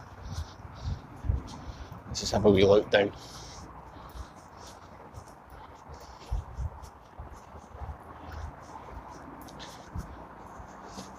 It's a little bit better lit, people will actually be able to see. Like I said, I'm coming up to the point where I'm due a new phone, so apparently a lot of the new phones are a lot better than in low light. I think the other thing I've been planning to do at points is actually to kind of ditch the phone altogether and kind of live stream the Metro Library. You'll be able to see it from down here though. From up there you can't, no, these trees are in the way.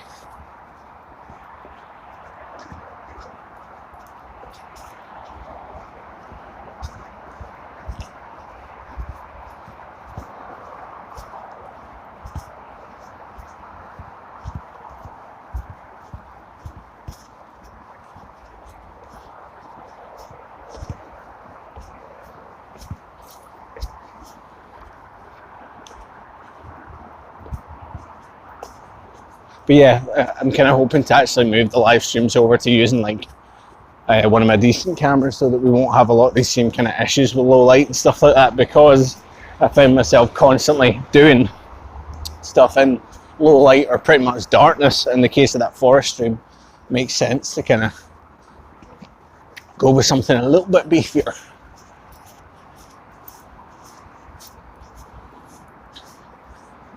I suppose one of the other things you won't have seen Simple Minds as well is the changes that have been made to Sucky Hall Street. Sucky Hall Street's completely changed as well now, the bottom of it anyway.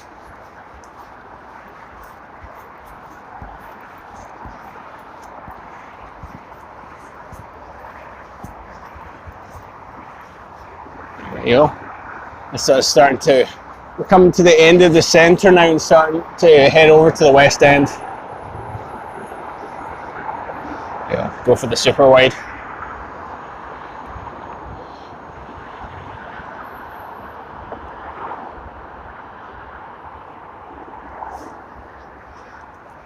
And then that other way takes you down back onto Sucky Hall Street that we were on earlier on.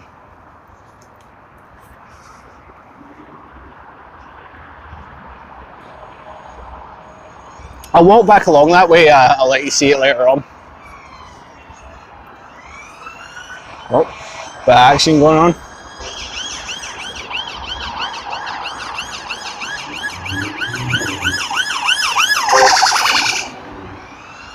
Question is whether or not there is a crime actually being committed, or whether or not they need to just get home really quickly.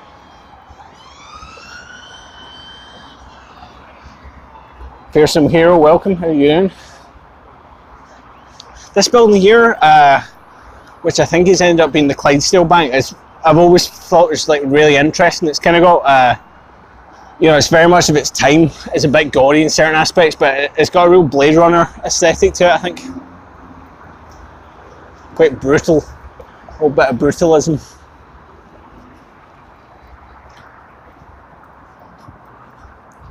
This is now kind of turning into a tour of Glasgow, but I'm gonna, like I said, I've incorporated some of the horror spots into it, so I imagine we're now giving people a bit of a look into a side of Glasgow they probably haven't seen. Where is this? We are currently in Glasgow, Fearsome Hero, which is the largest city in Scotland, not the capital, but the largest city in Scotland. And earlier on we went round some of the kind of the largest, or the kind of most well-known kind of horror spots or haunted spots in Glasgow, and now we're just kind of walking around some of the monuments, and we'll head to one more kind of famous place.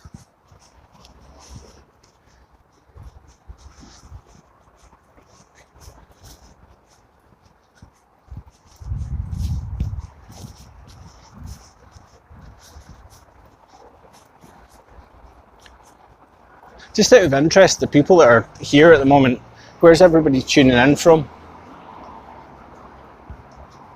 Because obviously I've kind of done this on a Sunday, which is a bit of a unconventional time, but I'm just trying to see at the moment what kind of times suit people best. Simple Minded, you'll be able to see some of the new like purple lighting and stuff that they've added. I'll walk back along Sucky Hall Street later on, but it has really changed. We're good.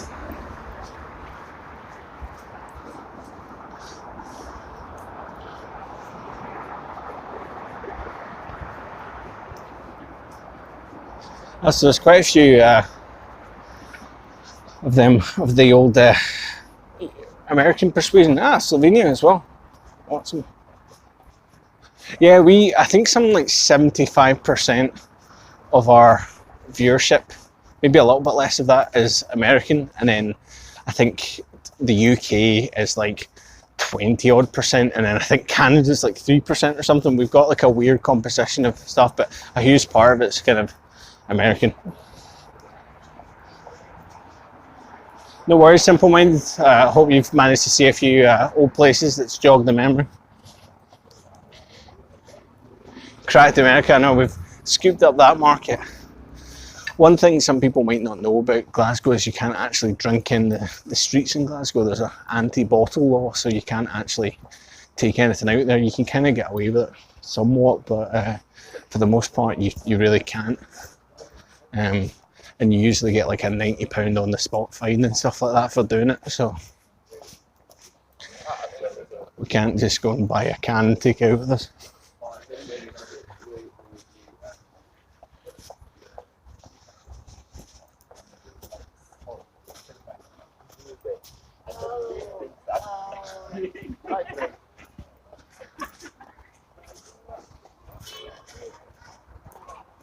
Probably going to be a bit busy all year actually.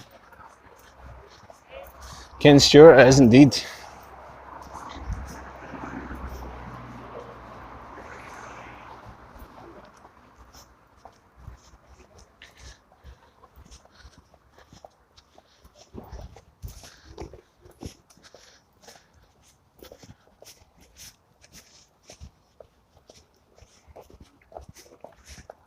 Wouldn't have expected to get caught up in a queue at this time of night, but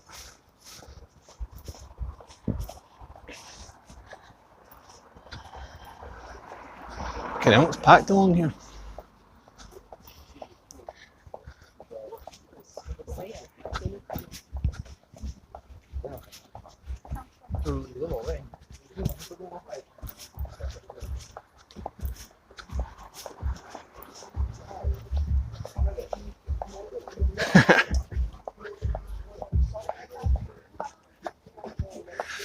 Well, fearsome, I would say, I'd say there's a lot of Europe that's certainly worth travelling to.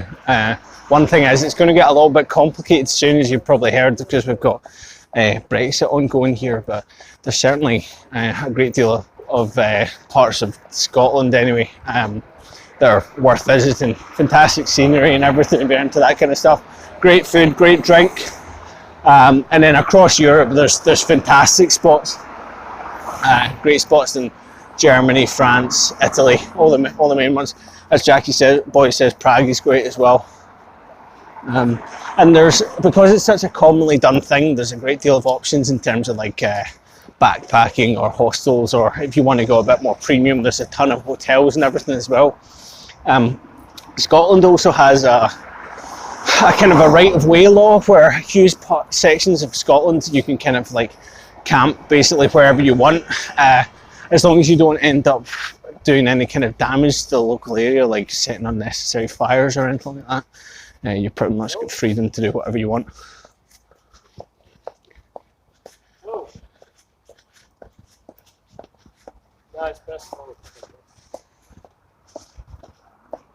See if we can cross over into the darkness.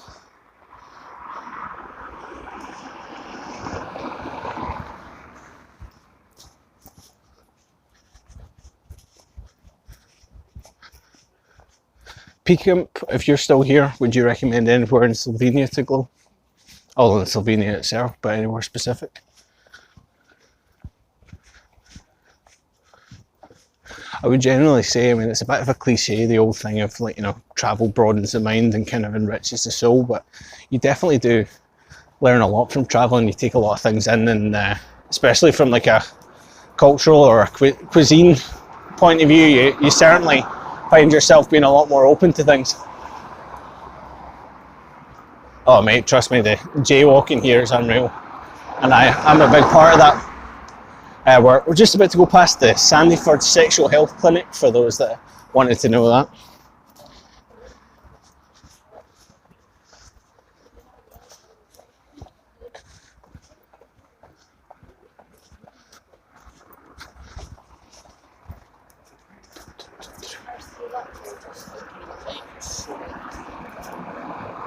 But like I was saying earlier on, despite the fact you can't drink on the streets in Glasgow, as a real contrast in Edinburgh, you can, and it's always a little bit strange when you go through there and you can kind of walk about wherever you want just having a beer.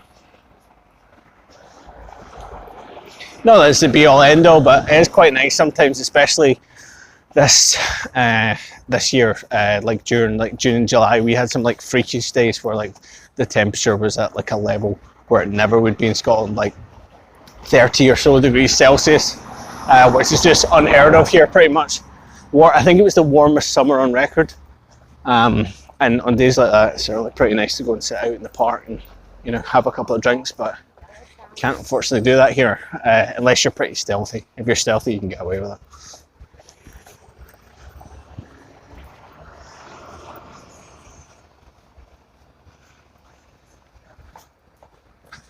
So this is us pretty much coming towards the west end of Glasgow, which is kind of, depending on your definition, one of the kind of more hipstery, kind of arty sides of it.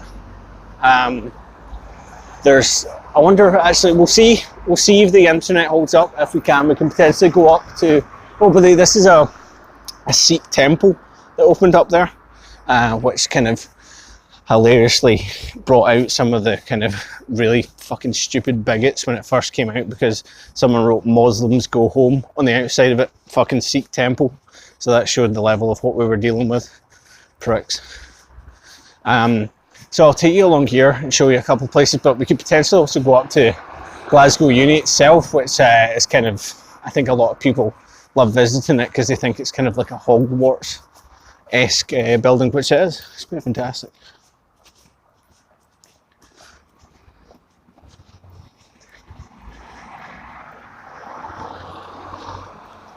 This is true though. I mean, the biggest problem with like Scotland, and I think the UK as well, is like we just do not have the infrastructure for warm weather.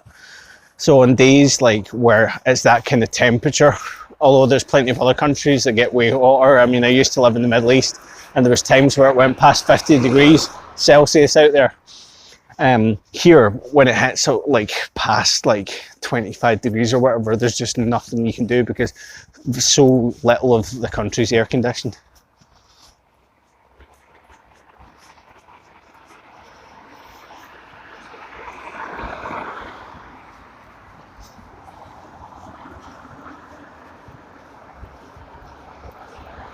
Do you know what? I should have actually put my my smartwatch on. We could have worked out how many steps we've done, but we'll have done a reasonable walk by the time we finished all this anyway. Hopefully you guys can burn calorie by proxy, and although you've not walked it because you've shared in the journey, you mentally, hopefully you'll burn some off.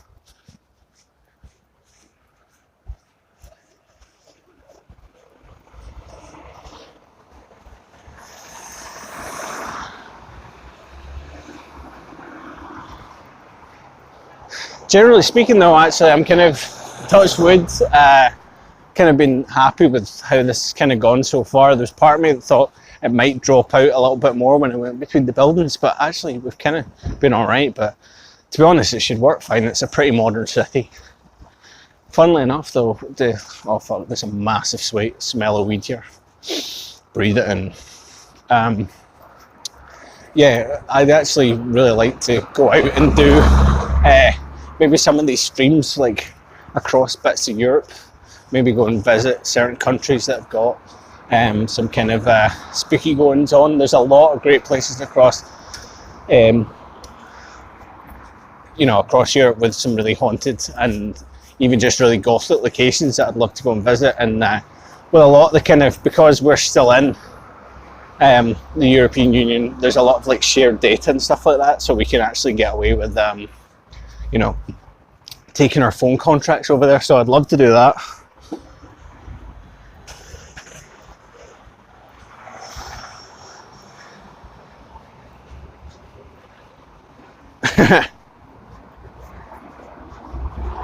Yeah, it is kind of funny that way when you see like a lot of these newer build buildings, and some of them are quite nice, the newer build schools, but when you see a lot of like the kind of traditional ones, Edinburgh University's got a lot of really old buildings as well. Some of them are pretty fantastic.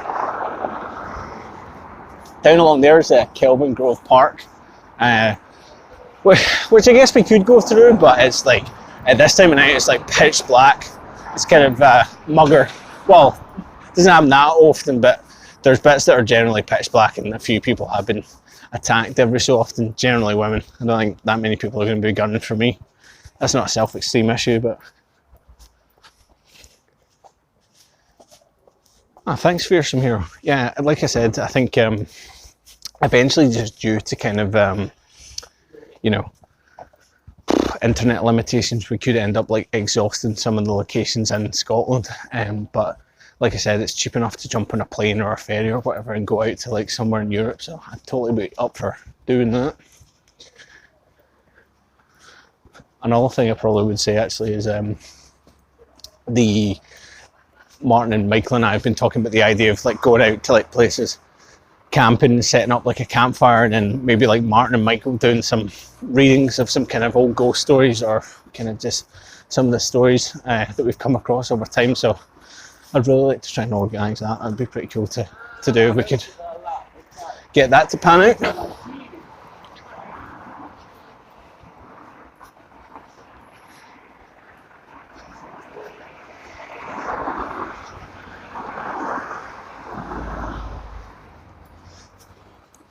Unfortunately, in this situation, simple-minded, that would still probably get us kicked off of YouTube. That'd be great if you could post that in the Discord. I'm not really sure where to put it. Maybe put it in the live stream tab or wherever. But that would be great to hear more about it. I'm sure there'd be a lot of people that would be interested to know about some of the spots to go to in Slovenia.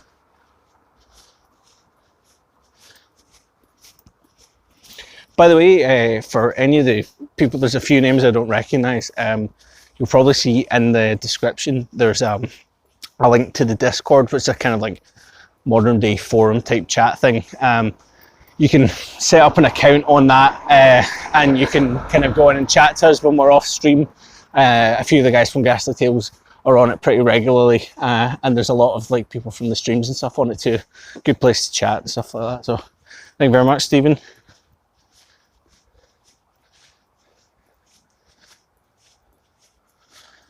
Are you talking about somewhere in Scotland? Simple-minded.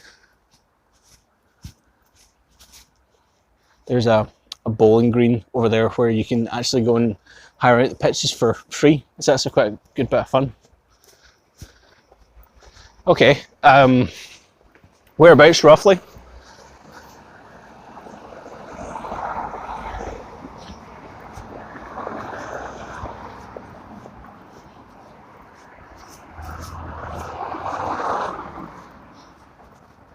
Okay, yeah, that's a part of the world we actually haven't gone across with the streams or anything yet. We've done kind of some of our older stuff, documentary stuff on it, but I'd be keen to go out there. There's quite a few places I've looked Edinburgh wise where I'd like to do it, but yeah,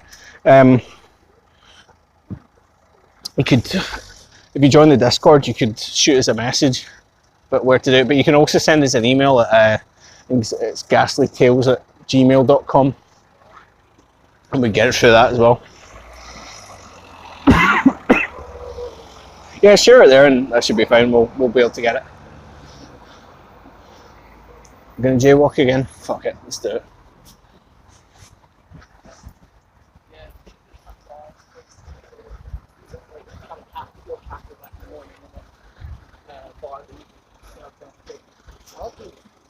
So I was coming along to Kelvingrove Art Gallery, and that's Glasgow University down the back. Try and get to.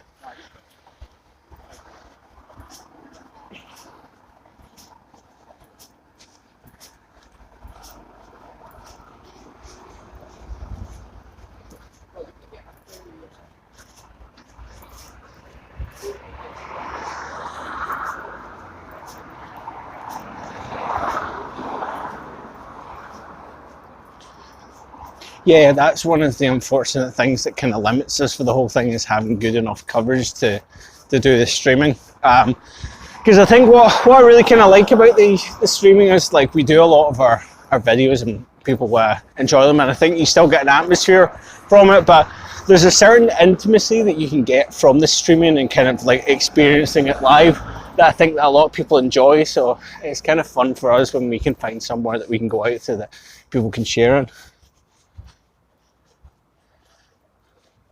Yeah, I've heard about the Goblin Hall before. There's a few kinds of like, I don't know if that's, there's also like some crypts and stuff as well that I remember my mum telling me about that's been like converted now, but again, we might need to come up with some kind of technical solution to get a stream in there, but I'm not against working it out. Okay, we're now coming round to the front of the Kelvingrove Art Gallery. Looks pretty great at night. If you ever end up in Glasgow, this is a place that's well worth a visit. It's fantastic inside. There's a lot of great exhibits inside, including dinosaur skeletons and a lot of great, what do you call it, you know, like old suits of armour. There's a recreation of a Spitfire, some fantastic art pieces. I can't remember, there might be a Manny in there. There's a few very prestigious artworks that resides within there as well, but there's a lot of great stuff to see. Do a wee walk around of the... It's an interesting choice. I've never really understood the lighting colours that they decided to go for with the red and the blue, but it certainly looks pretty dramatic at night. And it's just a fantastic building overall. Looks great on both sides. But yeah, I would heartily recommend anyone that gets there. Dali's Christ on the Cross, there you go. I assume, is that Martin that's come in there to say that?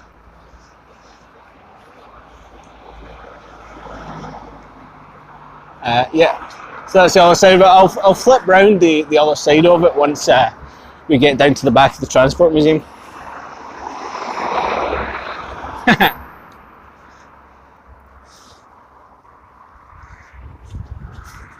Fuck, jaywalking is going to get me killed this time.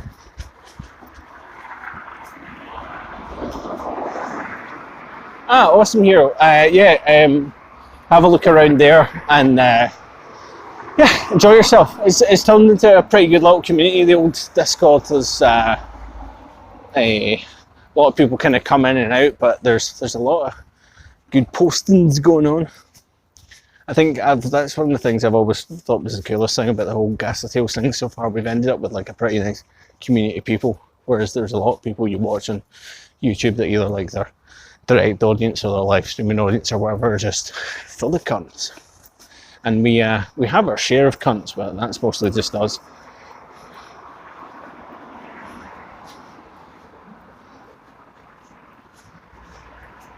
Right, so this is the frontage of the Transport Museum. This bit here has now become a gym, but round the back I'm sure still has the old Transport Museum exterior. Let's have a look. But it's even this bit here is a pretty dramatic frontage. I don't know if since it's become a gym whether anyone's reported there being any ghostly goings on, but there used to be a lot of reports back when it was just the Transport Museum.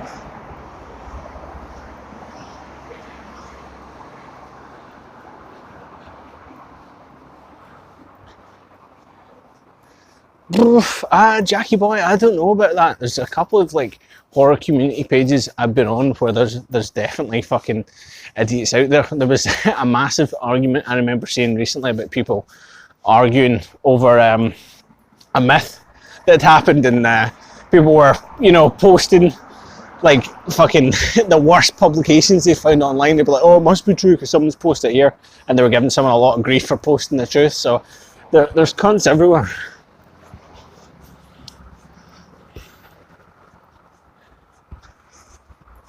I think they haven't converted the back of this, but we'll soon find out.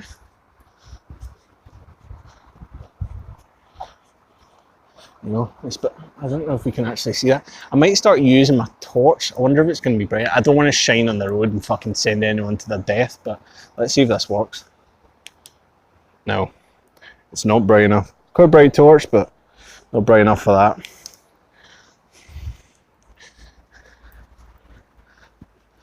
New frontage is quite cool, but the original one is it's like super duper of its time. Like it properly looks like an old school sports centre. I thought they hadn't changed the back of this, but maybe I've got that wrong. Maybe Martin can tell me. Ah, fuck, maybe they have cleaned it out. Or is this, actually no, I think we may still be in luck. Hell no. Do you know what's funny? I think as a word, it's certainly becoming a lot more common in the US as well. I think I'm a massive fan of not giving words avert amounts of power, and as a result, kind of like diminishing the actual impact they can have. I mean, obviously, there's some racially charged words that a lot of people would say that you know we're not really allowed to have a stance on it, but words like cunt, you know, like it's so liberally used here, like, and it's used. Ah, fuck! I think the old entrance is gone. The question from Martin was, is there any of the old frontage for the Transport Museum? I thought it used to be there, but I guess it's gone now. But yeah, words like cunt's used in a context here where it's like, depending on the tone you use it and dictates a lot of like the emphasis of it. So, but like a lot of the time, like it'll be used as like a collective term with like no ill meaning at all. So it'll be like, you could say, there could be a bunch of your friends, you'll be like, what are you cunts up to?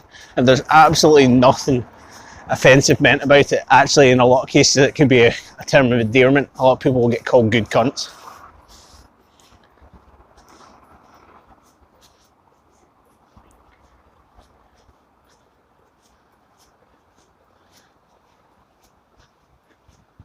Yeah, I think the beautiful thing about it is you can actually, because it's got such a hard T on it, you can say it with like such vitriol that it's really powerful. So unfortunately, I think that bit there was the bit that was like the old entrance. If I remember correctly, it was this section here. But yes, this was used originally to store bodies during the Second World War, and they also had a lot of old vehicles and stuff. And it's part of it being the old Transport Museum, but there was a recreation of the Glasgow streets in a 1930 Glasgow street, and many people had said that they'd walked through it and heard voices, or they'd felt, you know, a hand brushing against their shoulder or bumping into them. I used to go there all the time as a kid. It's a great place.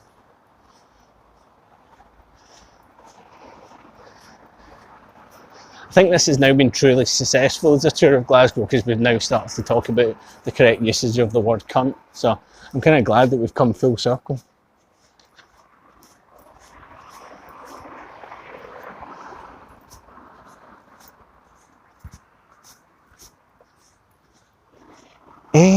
Right, okay, let me think. I'll go up and round the back, and we'll go to the Glasgow Uni.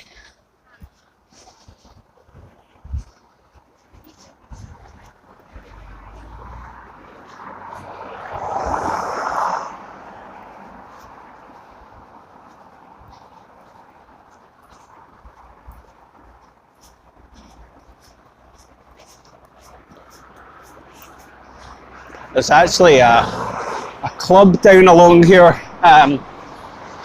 which became the site of a abduction that turned into quite a sinister murder. There was I'll not name any particular names because you can go along and find, you could find it out if you googled it, but I also don't want to give anyone any undue credit or attention. But basically there was this club along here. I think it's rebranded since, but it might still have the same frontage. There was a girl that was abducted, and basically she was murdered, and the guy tried to dissolve her in his bathtub with acid, but it was completely unsuccessful.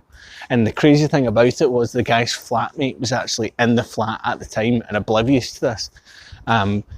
The murderer had kind of told him that the bathroom was off limits. I don't know how he told him about that, but basically convinced him not to go in it while he was trying to dissolve this girl in the bathtub. Ultimately, it wasn't successful, and then they'd taken her and put her into a barrel and attempted to dissolve her at this farm where they found the barrel, but it's truly grisly story.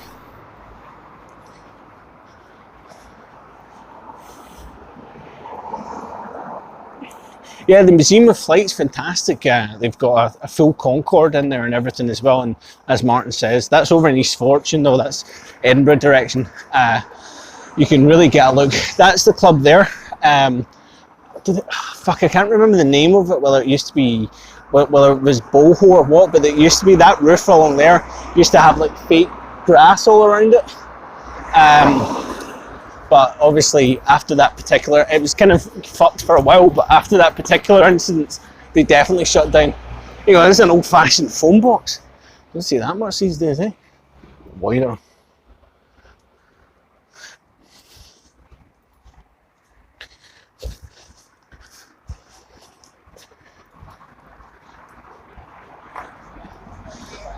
Funnily enough, actually, we went to the old Museum of Transport there. The new one I don't like as much because a lot of the vehicles that they have in it, they've actually kind of mounted up on the sides of the walls, going all the way up, going up to a really serious height. And back in the day, you used to be able to get face to face with the cars and kind of have a look in them and stuff, and now you can't really do that.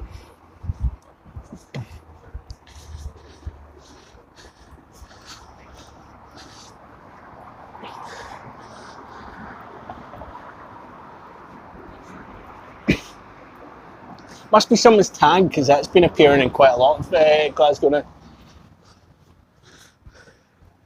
Bargal's.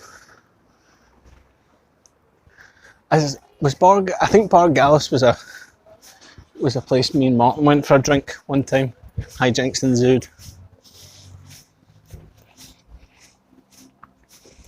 So it's funny actually, like there's quite a few of the people that do like the streaming and stuff that will take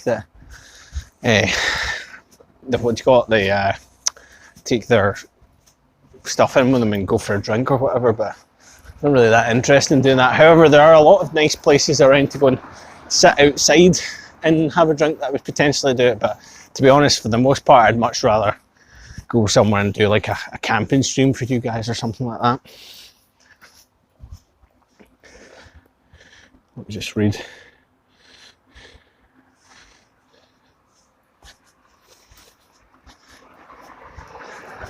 Makes sense, yeah. I've seen them cropping up quite a lot.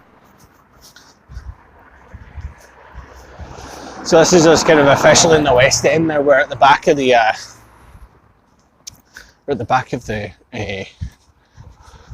uni, Glasgow Uni.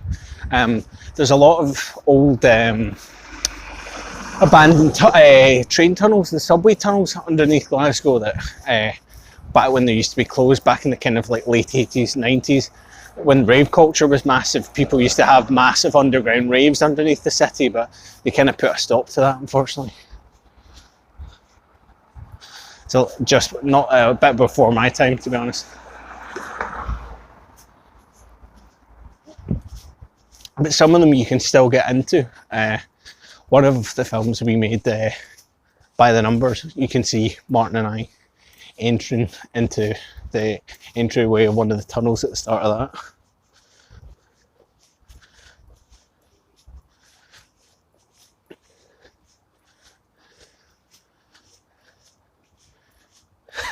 Oh, David.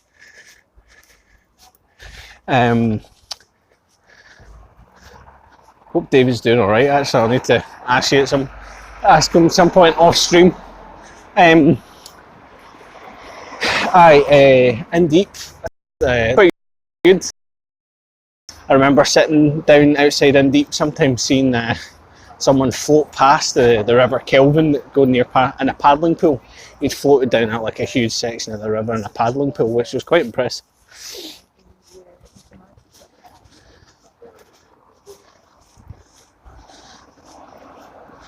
Oh fuck.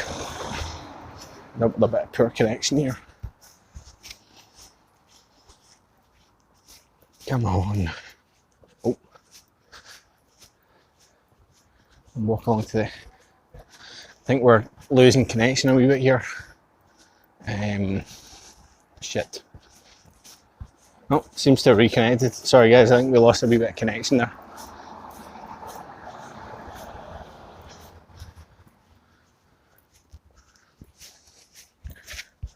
So this is Byers Road we're walking up along here, which is like slack bang in the middle of the west end of Glasgow.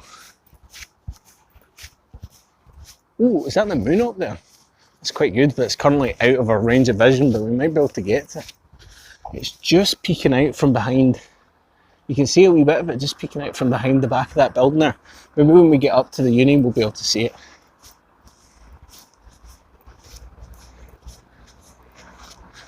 Really? Yeah, I remember being quite impressed at seeing him sail past, because that's sailing that distance in a paddling pool is no mean feat. Hope no one's got epilepsy. That's a sign up here.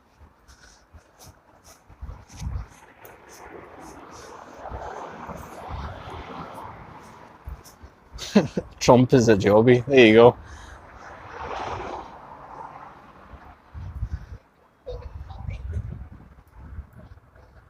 There you go. This is another one of these kind of places that's set up that's ended up, what do you call it? Kind of selling the low hanging fruit of like kind of putting some Glaswegian phrases on a t-shirt and selling it. Yeah.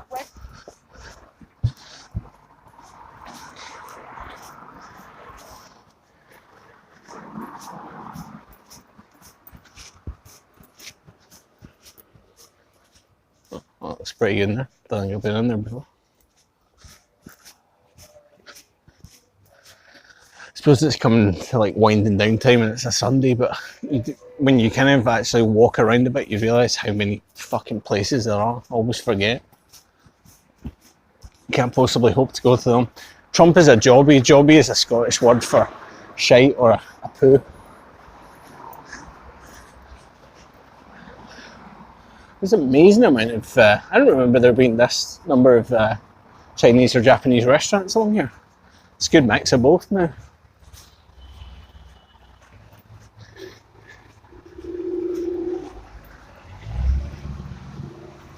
Sorry, I forgot about the fact that I'd have to translate for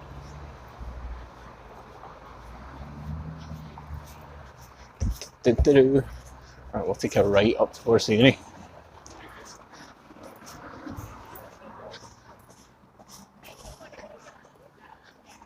Yeah, do you know what, I saw that Michael subscribed to Joe Rogan, so I kind of see Joe Rogan by proxy, but I don't know, I find Joe Rogan quite difficult to watch sometimes, because I just think a lot of the time, though, I mean, this is a bit pot kettle black, but I think a lot of the time he kind of like babbles a lot of nonsense and he's a bit out of his depth. But the Dan Aykroyd one was fascinating. It's like Dan Aykroyd's been off his fucking mind for a long time, but watching him on that Joe Rogan's podcast the other day, it was pretty obvious the guy's completely lost it. Right, simple-minded, great. Thanks a lot for tuning in. It was great to speak to you, mate.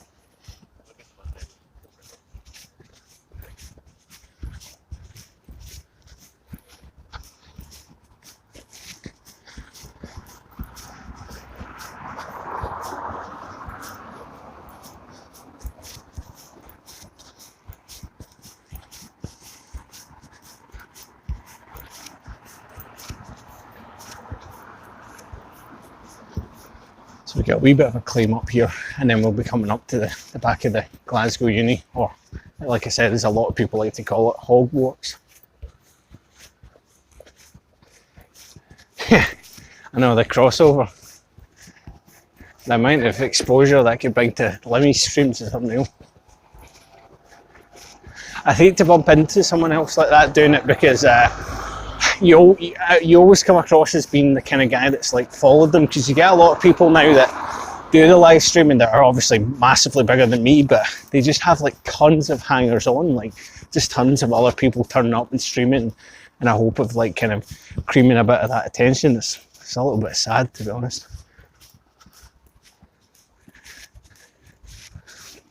It'd be cool to bump into him though, just from the point of view of meeting him, but I take him to think I'd been stalking him. There's the moon going on up there. Looking pretty full tonight, actually.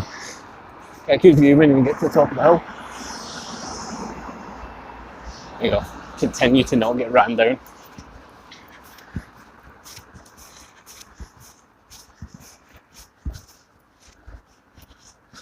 This is all under construction here as part of the uni as well. So again, I think you tend to find actually with Scotland that, particularly with a lot of the academic places, there's a real mix of the kind of like traditional buildings and the newer buildings kind of being put in. Martin, am I right in thinking that the museum up in the hill up here, the Glasgow University Museum, is the one that's got the pickled penis in a jar? Maybe you can correct me on that one.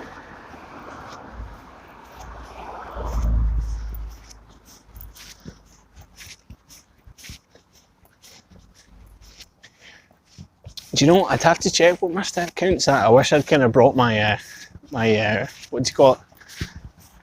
My proper watch with me, but I'll check it when I get back on my phone, and it'll probably give me a rough idea. Stick it in the Discord. Ken, thanks for tuning in. Taking it down. That's a cultural icon ever since it was shown in Still Game.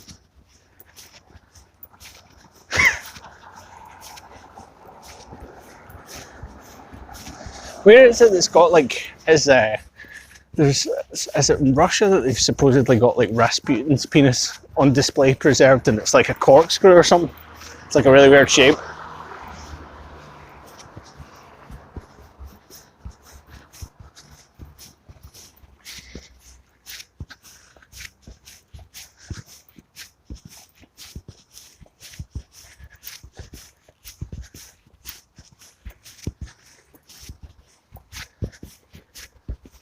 I imagine this, because it's so low light, it's probably just a complete blur at this point, but you get the idea.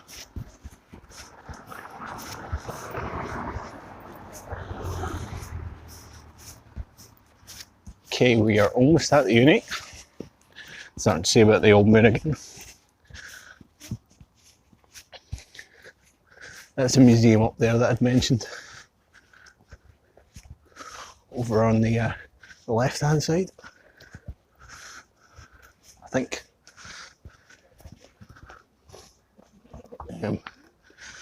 That's part of the union here, but I think you can see the main bit up along here.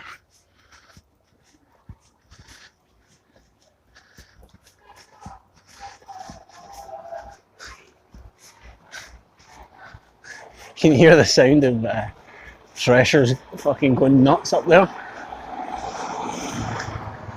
To be a student again. Oh, blue traffic cone. That's pretty fancy. That's going to end up in someone's flat tonight. Here we are. I don't know how well you're actually going to be seeing it. It might be a bit of an anticlimax after all this, but there are a great many interesting little buildings around here, but this is the main bit. I don't know how well we're going to be able to see it. Oh fuck. It is kind of...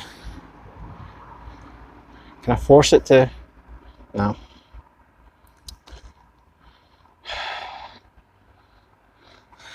Well, the grey lady I thought was supposed to be over in the Royal, but I don't know if we can actually. The problem is, like, those lights over there have completely and utterly made it impossible to see. That is unfortunate. I wonder if I can actually... I could potentially walk through a wee bit, but I don't really want to annoy anybody. The gates are open. Martin, what's your opinion? Can I just walk in a bit? I hear people inside giving it loudly, but the gates are open. Let's see if we can have a little look. The University of Glasgow. Ah, perfect. Mind you might just be saying that so I get fucking banned up, but...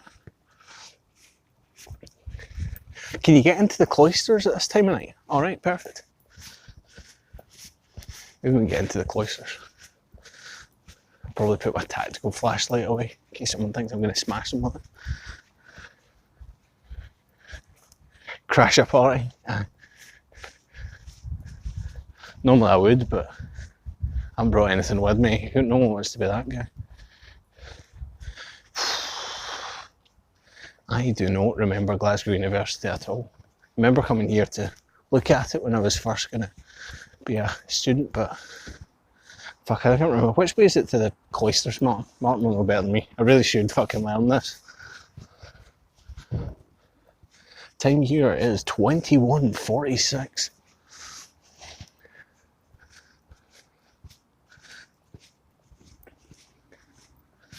No idea where the yeah, no, I can't remember either. And I'm pretty sure when I go in there it's going to be a total black spot. Let's just see if I can shine any light on. Oh fuck. Why is it always got to do that fucking rave light? It's embarrassing. There we are. You can see some of the building here. And now I need to run away before I get mugged. Pretend to be a lost student. And I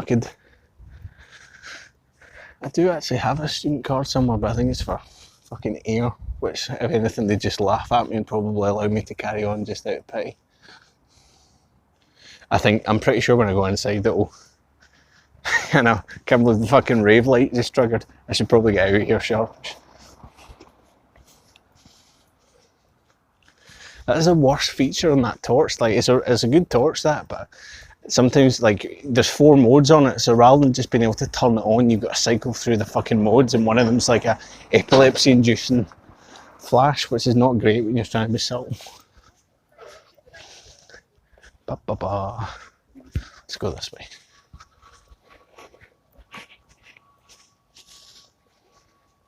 Across the road. So, I'm just trying to work out what to do.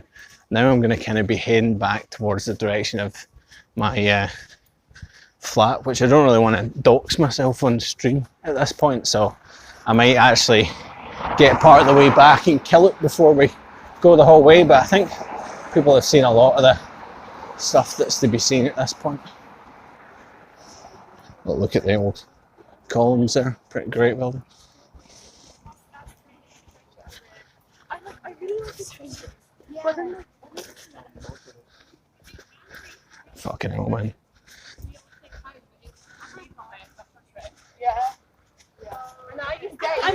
It's not proper English.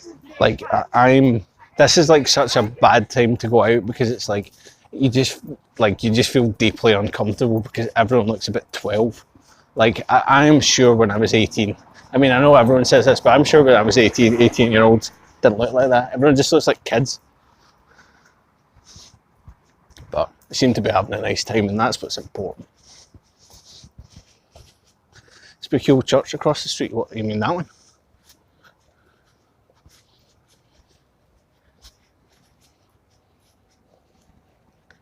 Yeah, I did explain what Freshers Week is earlier on, but I will reiterate it. Freshers Week is like the first few weeks that students officially come to their uni or their college or wherever they're going. So like, it's pretty much bedlam for a couple of weeks where they get cheap drink and free food and all this kind of stuff.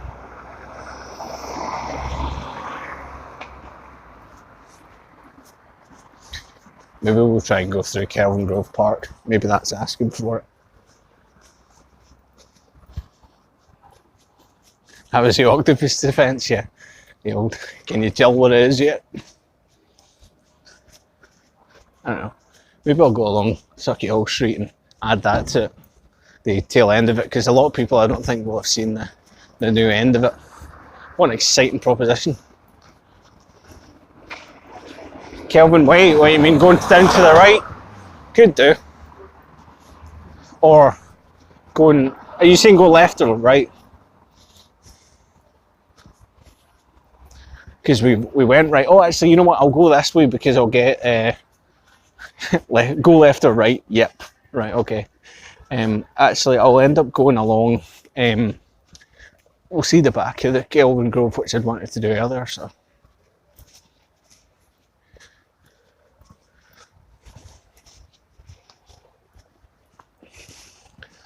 The lights are always quite nice around here, and almost every single tree is like destroying the pavement, which is quite interesting as well.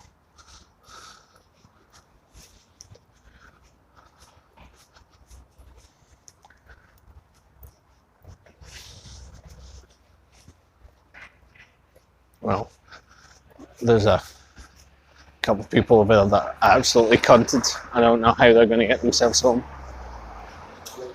They seem to be walking in the direction of civilization, so that's not so bad.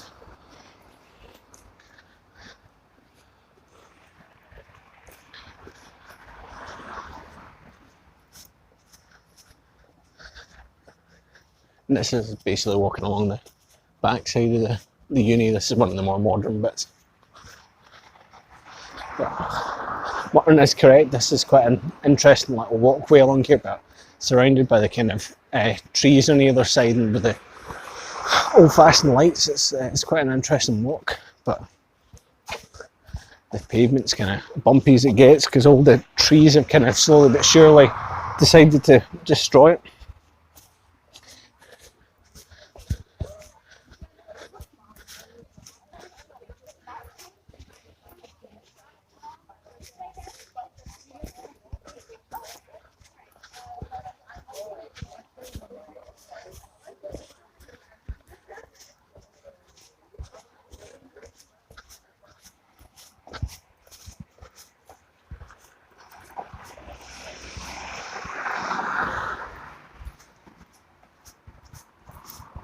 There's a lot of great walks. I think that's one of the great things about Glasgow is it's like a really pedestrianised place. So if you decide you want to go for a walk, there's a lot of great places, a lot of great parks as well.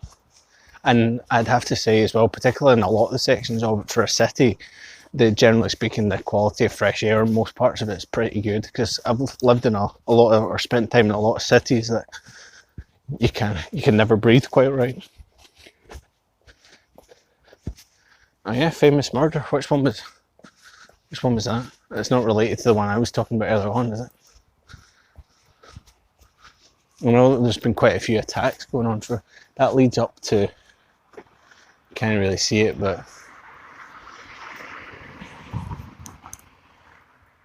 that leads up like to Kelvingrove up there, and Kelvingrove's back down the other side as well. So this whole park section here is like Kelvingrove Park, which you'll probably hear about in Glasgow because it's one of the nicest parks.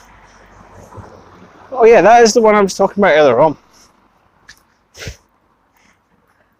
Alan, how you doing? No murder aspersions, please. And that's the back of, this is quite hard to see, that's the back of the Kelvingrove art gallery there. Struggling a wee bit in the light.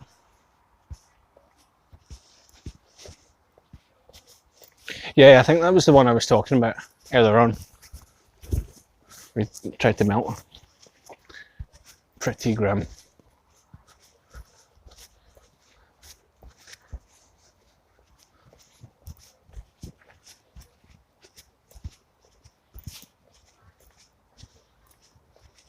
The park itself, actually, particularly at this time of night, is pretty dark, so you can certainly head through it, but those that are, I don't know, slightly nervous or anything like that would probably struggle to get through it.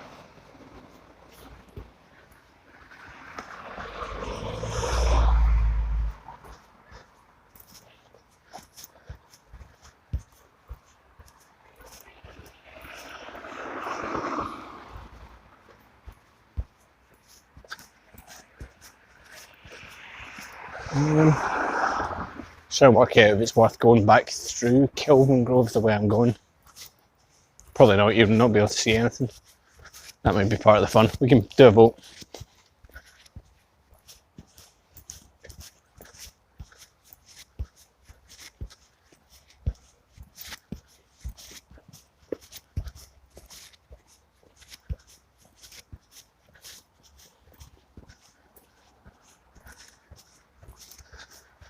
Quite a nice bridge here as well. Nice and ornate statue. I'll head over to that side so I don't get run over again. There we go.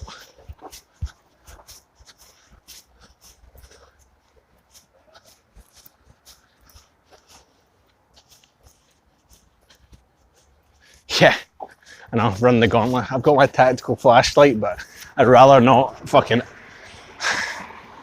accidentally drive it into the face of an innocent dog walker. And that's straight off the bridge there. This is, you might have seen we did the Overton Bridge video recently. This is the Newport Bridge, which cats jump off to their death. So we really got everything kind of licked here in Scotland.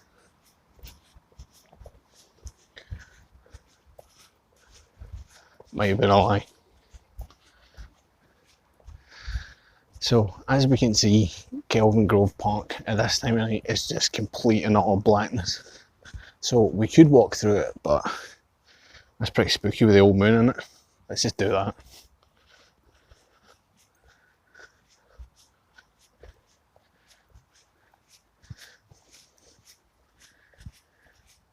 There you go. A little flashlight, just in case. Usually around about this kind of time you'd still see there's a skate park down to the left, which you can't actually see right now, but usually there's people kicking about in it, but that seems absolutely fucking dead.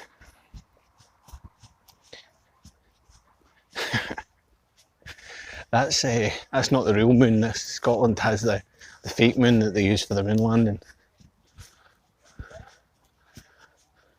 I could show you guys, we could go into the...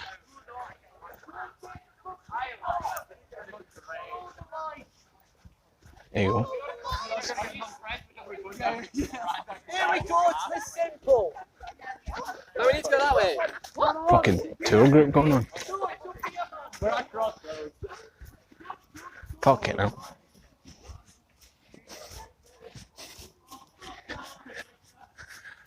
I've taken a shortcut through this park many times. I'm not concerned.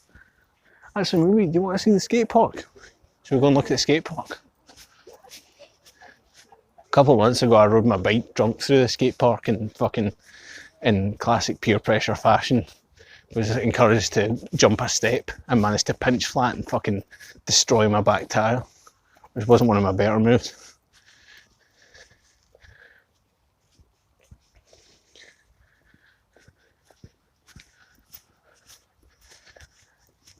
If you guys think it looks dark on the camera, I can guarantee you it's still dark on the camera.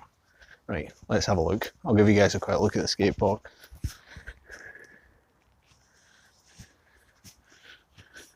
Fucking hell, like that torch is like ridiculously bright and you can't fucking see it on the camera. Wow. Are you shitting me? Maybe if I focus it.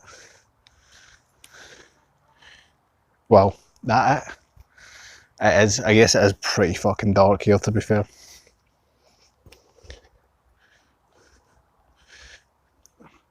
You guys get the idea. There's a big fuck off skate park down here. I'm currently gonna fucking drop in. Not without a board, but yeah, basically there's like a giant fucking skate park around here, but you can barely see it.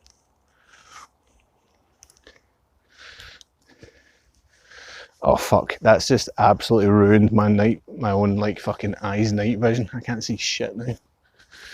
Right, which way back onto the path? Path's this way.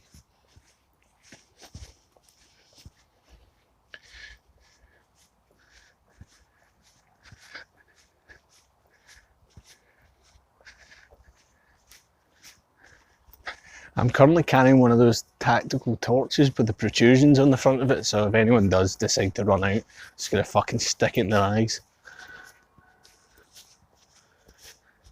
That'd be great actually, we might get on like live stream fails or something. Only problem is, because we're like a horror channel, I think a lot of you guys would end up thinking that it was like a stage thing, and you'd just be like, oh that's hilarious, as I'm getting like right to death.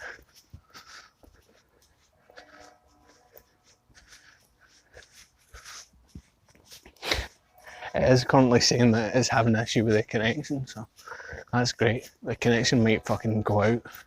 Do you guys hear that bell in the background? See if this adds anything. Oh fuck, it's the fucking strobe again. There we go. It doesn't really add much though, does it? Maybe to the immediate path, but don't really think this adds much other than alerting people to my presence. Oh fuck. 1, 2, 3, 4. Right. And there we go, we're coming back into the moon again.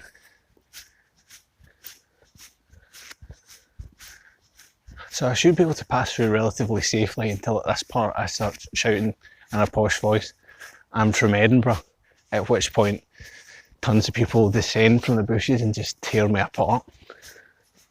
Oh, we could go to the fountain. Let's go to the fountain.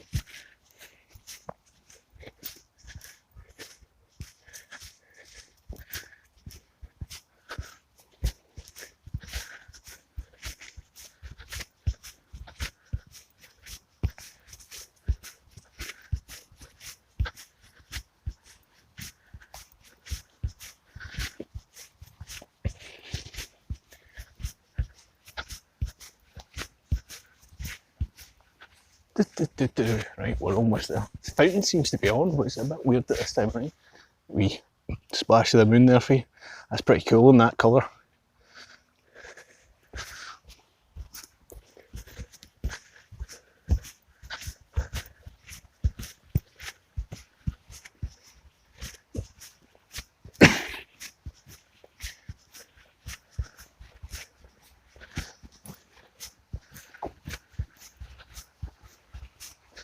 We're almost there.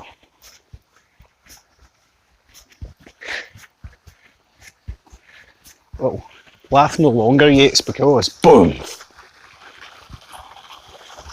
We are now at the fountain.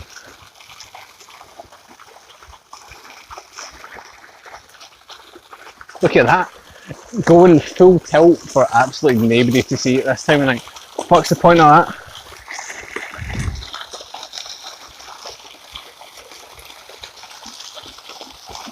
Is that a duck?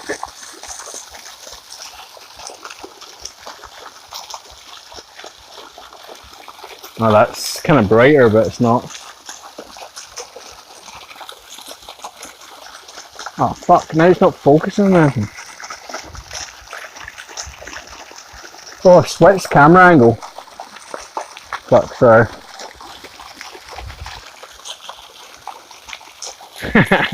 Fuck off.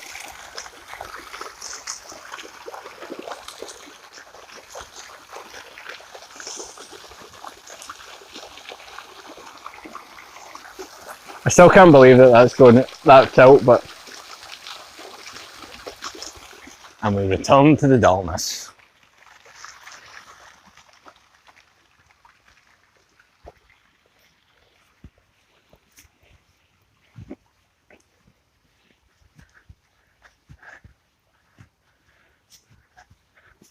I know that would have been a very good time to subtly go for a piss.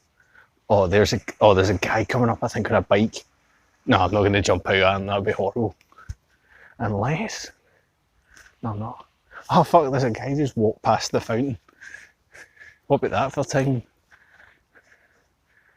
There comes the guy on the bike though. No, I'm not going to do anything, that'd be fucking horrible.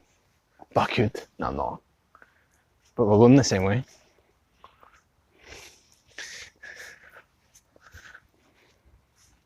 Oh no, he's turned. He's turned. Oh well. Alright, go along the walkway.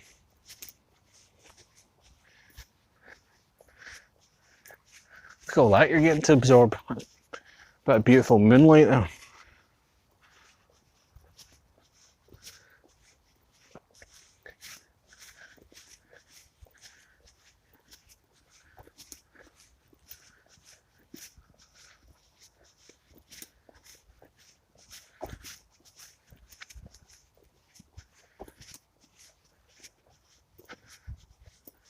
Oh, it's quite a brisk evening. It's kind of a freshness. It's not too cold or anything like that. It's quite pleasant actually, for those that wanted to know.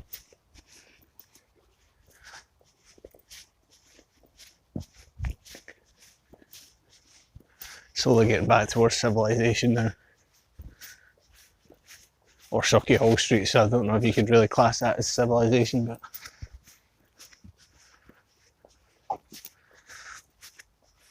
Yeah, there's a few great steps and stuff up to the left, but yeah, I could go up them, I suppose. The closer I get to, I'll probably end up killing the stream in the not too distant future once I get back towards mine. But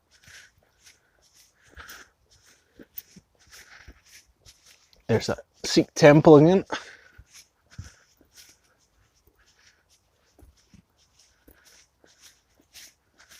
Well, I'm currently walking along the, you know, the bit with all the flowers kind of planted along each side, and then there's like the play park on my right.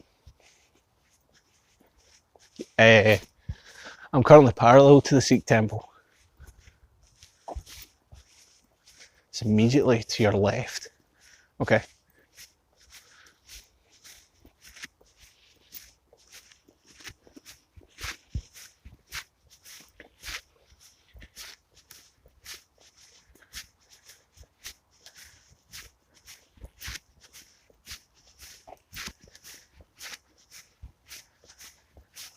Okay.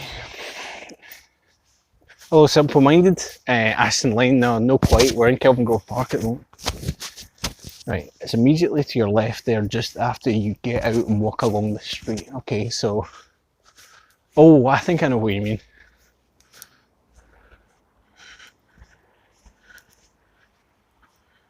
Okay.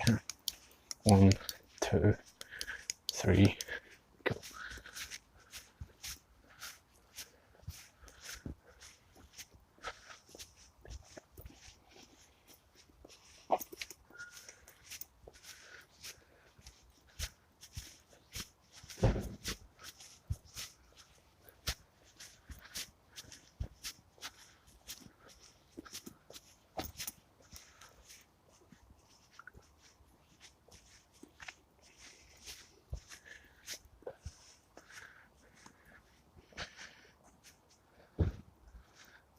The Sikh temple's down to my right. Which way are you saying to go, Martin?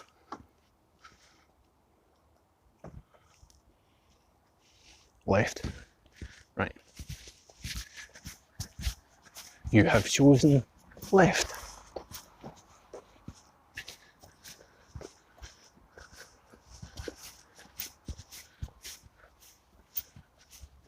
Then straight. Right.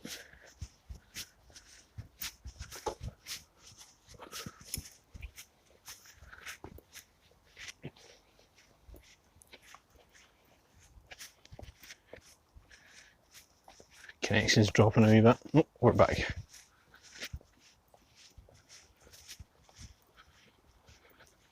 The left. Now, do you mean down into like the kind of parky bit down there?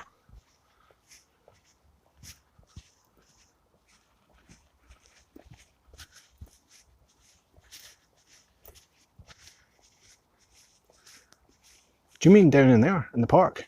Oh, okay.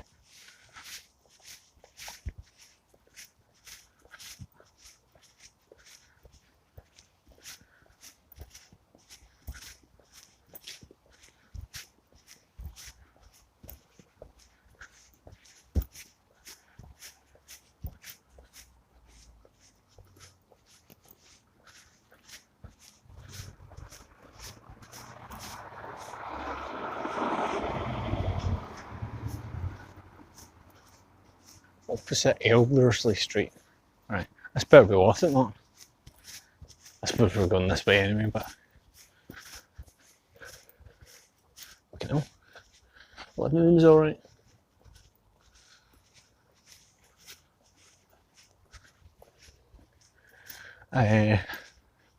We're on Claremont Gardens currently. Thank you for it. Yeah, no, sorry. My do you mean, I think I know what you mean. Is it like, is it that over there?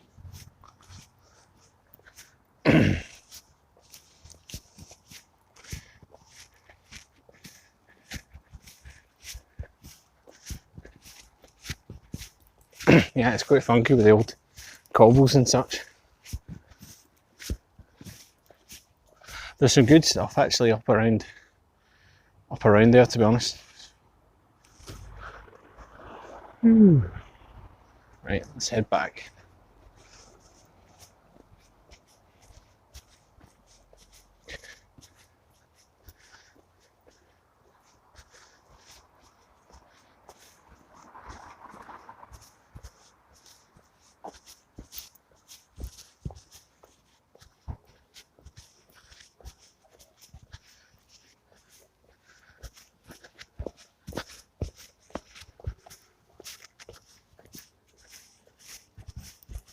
a lot of hotels and such along here. I'm not actually sure what these sections of parks are along here, but there's a lot of like wee kind of private parks that come out along past, once you get past Kelvingrove, they're all along here.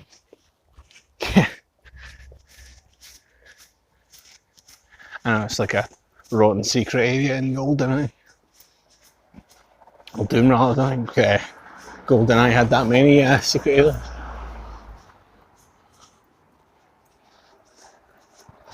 It's taken to looking in people's windows now, that's bad juju.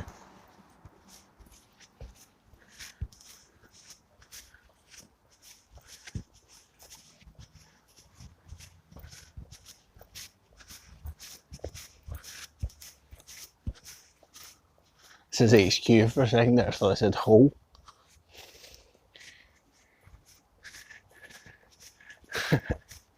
Start rapping on the windows and slowly take my trousers down.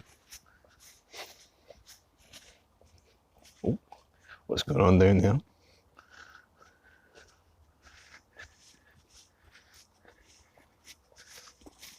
It's, you know, it's an involuntary reaction. You can't help yourself.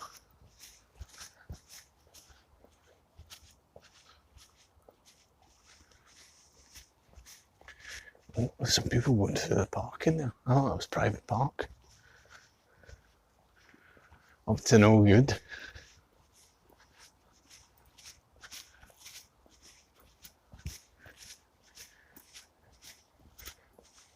Some people might not know, but Jeff Goldblum got his, what do you call it, got his, I think his first on-screen appearance was in Death Wish as a kind of night prowling, it was part of like a night prowling rapist gang. So we tip bit there for you, considering how ultimately wholesome his career's ended up later on. They've made a good call on kind of semi kind of frosting the bottom of that window. Good idea.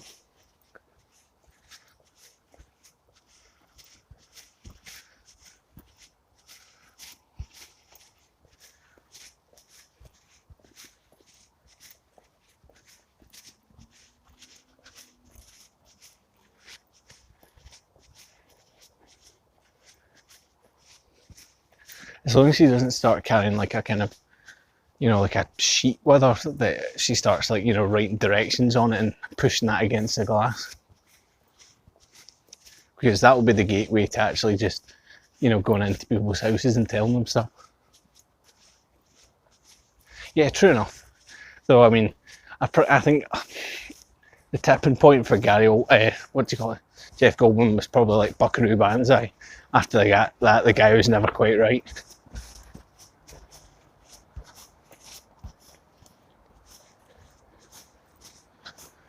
Down along here there used to be a place called the Jedi Bar, which was like a Star Wars themed bar, but that is long gone. And there's a snack van down here on the right that sells the Scooby snack, which is like potato scone, egg, you know, square sausage, black pudding, pretty much everything you could possibly fit in a roll. You can actually feel your heart going.